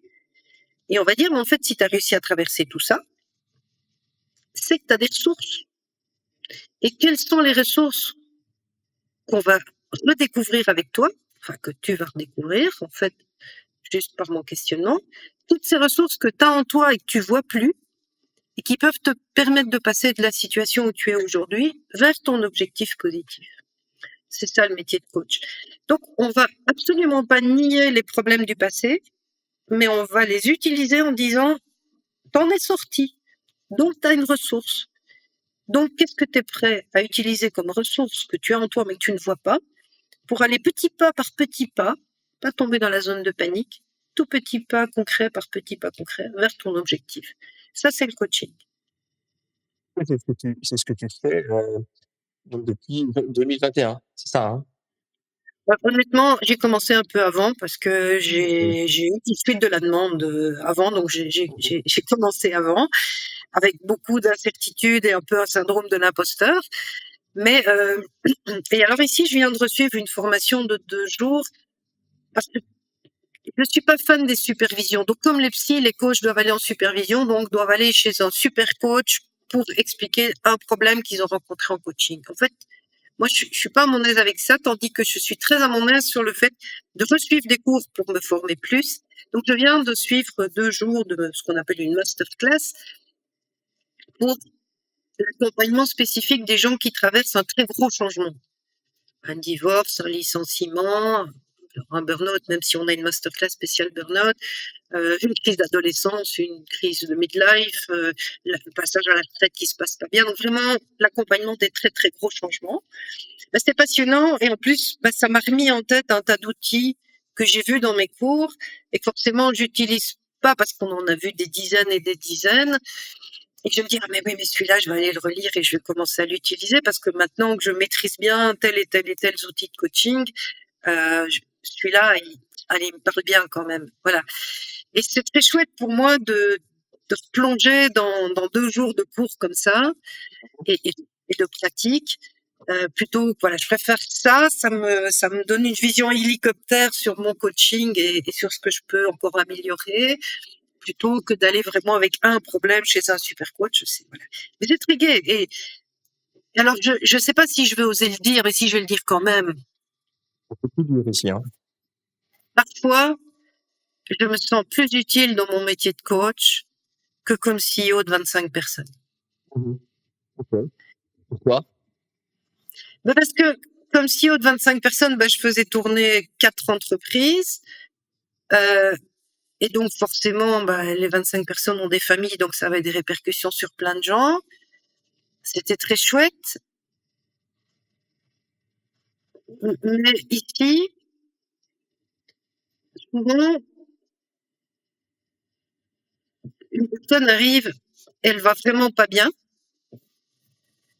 Et au bout de quelques mois, voir cette personne aller mieux, c'est terriblement gratifiant. J'ai eu, il y a un an, un patron qui m'a confié sa secrétaire de direction qui était vraiment pas bien du tout, très démotivée, etc. Et je dirais en 4 mois, j'ai envie de dire que je l'ai réparée. Mais je sais pas, ça semble un peu bizarre parce qu'on dirait que je parle d'une voiture, mais je l'ai réparée. Elle allait pas bien, un humain. Et 4 mois après, elle allait vraiment bien, quoi. Et on a encore fait 2 séances, mais espacées, pour se dire qu'elle a plus besoin de moi. Et c'est tellement extraordinaire. Voilà, c'est tellement plus gai que de vendre des pots de moutarde, quoi. Ouais. Ouais, en tout cas, c'est ce qui te fait vibrer aujourd'hui. Ouais. Ouais. C'est mon kiff du moment. Et alors, c'est pas toujours facile parce que même si on s'en protège, on absorbe les émotions difficiles de nos clients. Ouais, je vais donner une image, mais il m'est arrivé il y a quelques mois un coaching très très dur où la personne pleurait en face et gros mâle chef de production dans une usine de construction qui pleurait et tout. Tant mieux. Quand j'arrive à faire pleurer les gens, c'est une victoire parce que ce que j'ai dit que les larmes, ce sont les glaçons des émotions qui commencent à fondre. Donc c'est que les émotions peuvent commencer à s'exprimer. Mais moi j'ai beaucoup absorbé. Et alors j'ai dû faire à un moment, j'étais me foutre à 4 pattes dans la salle de bain pour rendre à la terre toutes ces émotions, pour me décharger de ces émotions, quoi. Parce que d'habitude, je fais des trucs comme ça, tu vois, non, tu vois pas parce que on est dans un podcast. Je secoue mes doigts, mes mains, mes bras pour essayer de décharger les émotions de tout ce qui m'appartient pas. Mais sur ce coup-là, ça suffisait pas, quoi. J'ai été me mettre à 4 pattes dans la salle de bain et j'ai tapé mes mains à terre, mes pieds à terre en disant je rends à la terre tous ces trucs qui sont pas à moi. Parce qu'on est touché. On est touché parce qu'il n'y a rien à faire. On est touché par ce qui arrive à nos clients. C'est difficile de faire autrement. Est-ce que je peux te poser une question indiscrète qu'on ne pose pas normalement, mais j'ai quand même très envie de la poser. Enfin, j'ai surtout envie que les gens qui écoutent l'entendent. T'as quel âge? J'ai 60 ans. 60 ans. Voilà, donc ça c'est bien, ça te dérange pas. Mais moi je trouve ça toujours fabuleux, J'ai pas honnêtement. trop le choix en même temps, hein. J'ai Quoi donc? 60 ans, j'ai 60 ans. Non, non, Tu bien me dis sûr. ça me dérange, j'ai pas le choix, j'ai 60 ans. Et en même temps, bah, dans ma tête, allez, j'ai peut-être 37 quand même. Mais voilà, mais c'est ce que Je je suis à trouve, 27, mais c'est ce que je trouve génial. Franchement, c'est ce que je trouve c'est pour ça que j'avais envie que qu'on le dise, tout haut, parce que c'est génial. À 60 ans, de retourner à l'école, de se former, hem et de se former dans quelque chose qui est, avant tout pour aider les autres. Enfin, tu pourrais, profiter de la vie, heu enfin, c'est moi je trouve ça génial, honnêtement. et heu j'espère qu'à 60 ans, personnellement, je serai toujours dans une logique où j'apprends et où je suis, allez, enfin voilà, j'avais envie que ce soit dit, quoi. je suis fermement convaincue qu'en fait, on va bien quand on se sent utile. Mmh mh. Et j'accompagne pas mal de gens dans leur passage à la retraite et c'est quand même un des gros problèmes, hein. Mmh. C'est, si tu as pas bien préparé ta retraite par voilà, en mettant du bénévolat ou d'autres passions ou en faisant revenir tes rêves d'enfant et en décidant que tu vas les réaliser à ce moment-là, tu tombes vite dans un marasme, enfin profiter de la vie quand tu es plus utile à personne, c'est dur, hein. Mmh. Ouais. Enfin, Ouais, je veux dire, c'est OK, tu pars en vacances, tu fais une croisière et puis tu refais tes albums photos qui attendent depuis 30 ans ou tu les refais pas parce que de toute façon tu vas quand même pas les faire et puis après tu te dis: «Mais je fais quoi moi, là?» Moi, je savoure tous les matins depuis presque 5 ans le fait de ne quasiment plus jamais mettre de réveil. Pour moi, c'est un luxe, mais un luxe incroyable. Après, je me réveille la plupart du temps à la même heure qu'avant, mais le fait de ne plus avoir de réveil et quand je dois en remettre un parce que je travaille quand même un jour par semaine à Liège en présentiel, donc il faut quand même prendre ma bagnole et aller me jeter dans les embouteillages des travaux du tram. Quand je dois remettre un réveil, mais c'est une douleur, quoi. Et donc, mmh mh. le mais ce n'est pas devenu naturel.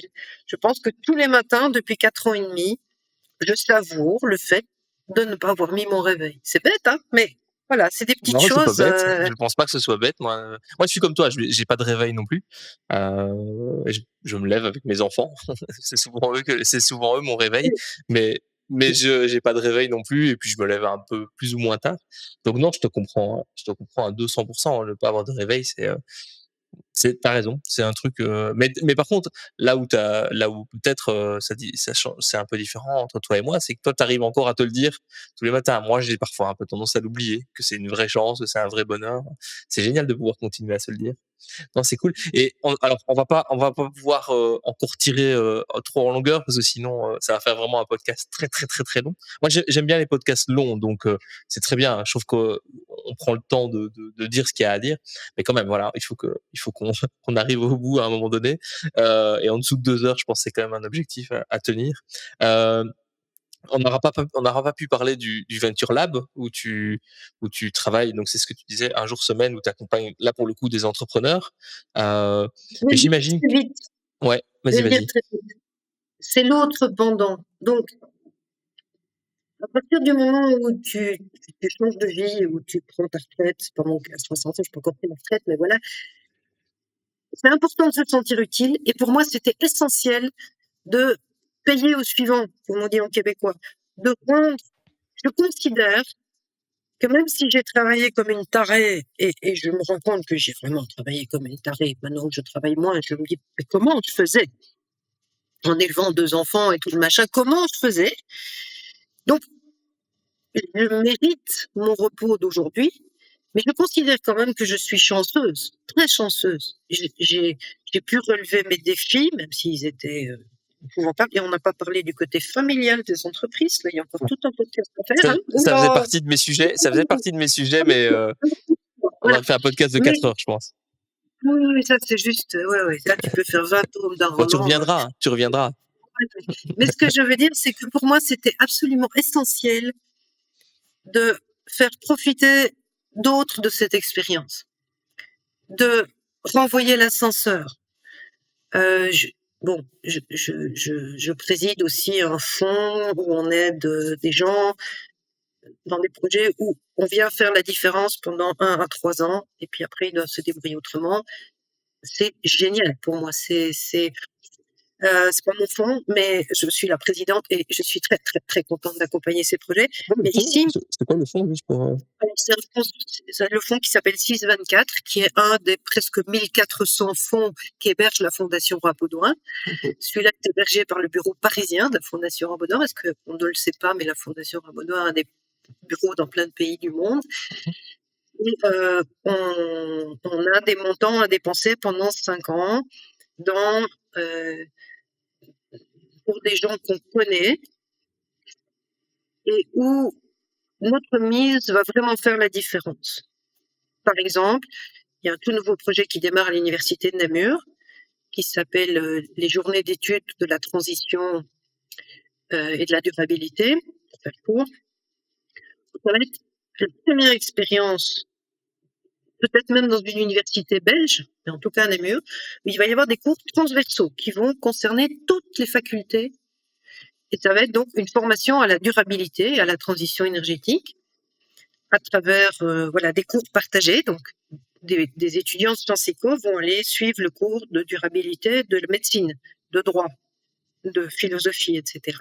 Et puis, ils vont travailler sur un projet qu'ils vont présenter au deuxième quatrième. Voilà, c'est un projet qui était là, mais qui ne trouvait pas de financement parce qu'au niveau académique, il n'y a rien qui existe pour financer un cours transversal. Et donc, on est arrivé là avec quelques dizaines de milliers d'euros cette année, pas grand-chose. Et ça a mis en branle toutes des énergies qui ne demandaient que ça. Et donc, c'est génial parce que pour moi, la transition énergétique et la durabilité, c'est des sujets extrêmement importants. On construit l'avenir de l'humanité et du vivant sur la planète. Et puis arrivé, ce projet, il était là, il demandait juste que nous, quoi, pour démarrer. C'est top. Et dès qu'on a mis ce kick-off là, ben, il y a plein d'ASBL, de trucs, tout s'est mis en mouvement. J'espère que ça va vraiment prendre. Les premiers cours sont le 28 octobre. Donc au niveau du podcast, ça n'a pas trop de sens. Dans C'est 4 jours, 4 jours. dans 4 jours. Ouais. Dans 4 jours. Alors, dans un podcast intemporel, ce n'est pas très intéressant. Mais c'est tellement gai de participer. Et on sait que on va financer ça peut-être 2, peut-être 3 ans. Et après, mais déjà, les financements sont là, rien que parce qu'on a donné le kick-off. C'est génial. Voilà. Bon.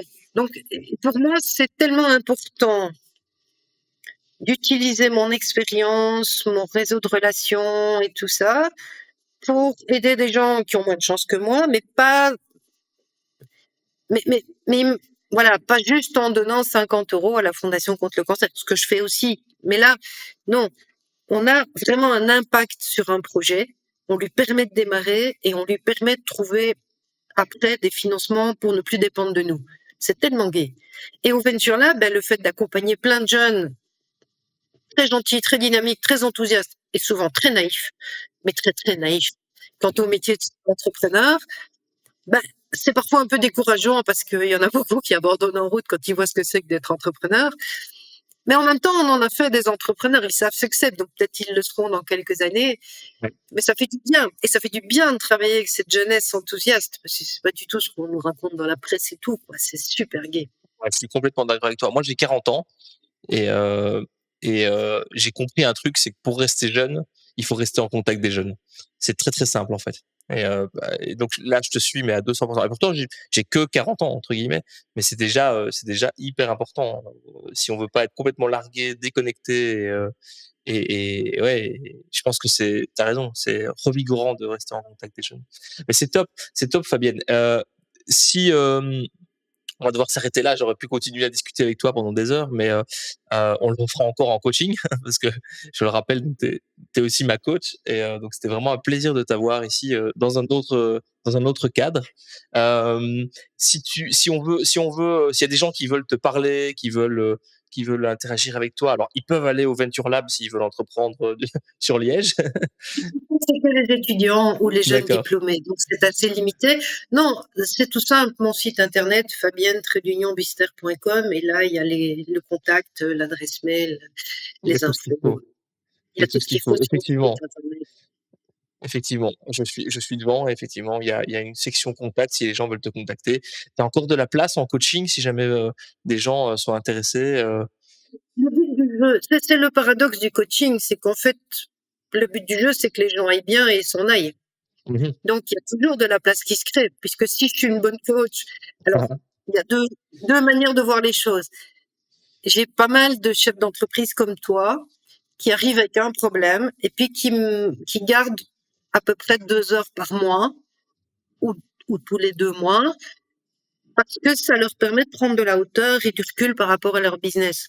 Et donc là, on n'est plus dans la résolution d'un problème, on est vraiment dans un échange tous les mois qui permet de remonter dans un hélicoptère et de se poser les bonnes questions sur sa posture de CEO dans l'entreprise. Et ça, j'en ai pas mal comme ça, en fait. Mais bon, ils me prennent 2 heures par mois. Donc, c'est pas. Sinon, les gens qui arrivent avec un problème, comme je parlais de la secrétaire de direction qu'on m'a demandé de réparer, ben, je n'ai plus de raison de la voir. Elle va bien, elle est réparée. Donc, voilà, c'est deux choses différentes, quoi. Voilà, j'ai quelques patrons qui aiment. Et puis, à un moment, ils s'en vont. Et par moment, ils reviennent aussi parce qu'ils ont un nouveau projet, un nouveau défi, une nouvelle peur. Voilà. Donc oui, en coaching, normalement, il y a toujours de la place Il y a de parce la que place. normalement, les gens vont bien et ils arrêtent le coaching. C'est vrai. Mais tu as raison, effectivement, si je parle de mon expérience, moi je continue avec toi pour cette raison-là, tu as tout à fait raison. C'est un moyen de prendre du recul, de manière programmée, parce que sinon on ne le fait pas et pour moi c'est un rendez-vous, quoi. Un rendez-vous où on peut faire le point avec quelqu'un qui comprend, les challenges, privés entreprises. Moi, c'est ce que je dirais de toi, c'est, ce mix, privé entreprise, privé entrepreneuriat que que les gens ne comprennent pas toujours. Il y a pas de distinction entre la vie privée et la vie d'entrepreneur, enfin, ou la vie professionnelle quand on est entrepreneur. Et ça, tu le comprends très bien, donc voilà. Enfin, je vais pas faire ta pub pour faire ta pub, je pense qu'il y a pas besoin. Mais donc très Mais bien. bon, c'est vrai que c'est très gai de pouvoir faire ça et c'est deux démarches différentes, je dirais. Tu es arrivé avec une problématique bien à toi et en même temps, ça nous fait du bien voilà, ne plus que pour mes coachés, de mettre des mots sur ce qu'ils ont vécu en un mois ou sur ce Mmh. qui leur pose problème parce que parfois, j'en ai un, c'est un rendez-vous très, très fidèle. Il me dit: «Mais j'arrive le matin et je me dis: "Mais j'ai pas de problème en fait, de quoi je vais parler avec Fabienne?" Et puis, ben si, en fait, j'ai au moins 3 problèmes à voir avec toi et au bout de 2 heures, j'en sors mais avec plein d'idées et beaucoup plus posé, beaucoup plus serein en fait. Il va gratter dans ses peurs qu'il n'exprimerait pas autrement et ça se passe super bien, c'est très gai. Tout à fait. Non, c'est top. Écoute, arrêtons là. Merci beaucoup. Merci pour ton temps et bah, à bientôt. Merci à toi, à bientôt. On stage, Vincenzo. Vincere, plus jamais solo. Vincenzo, l'ami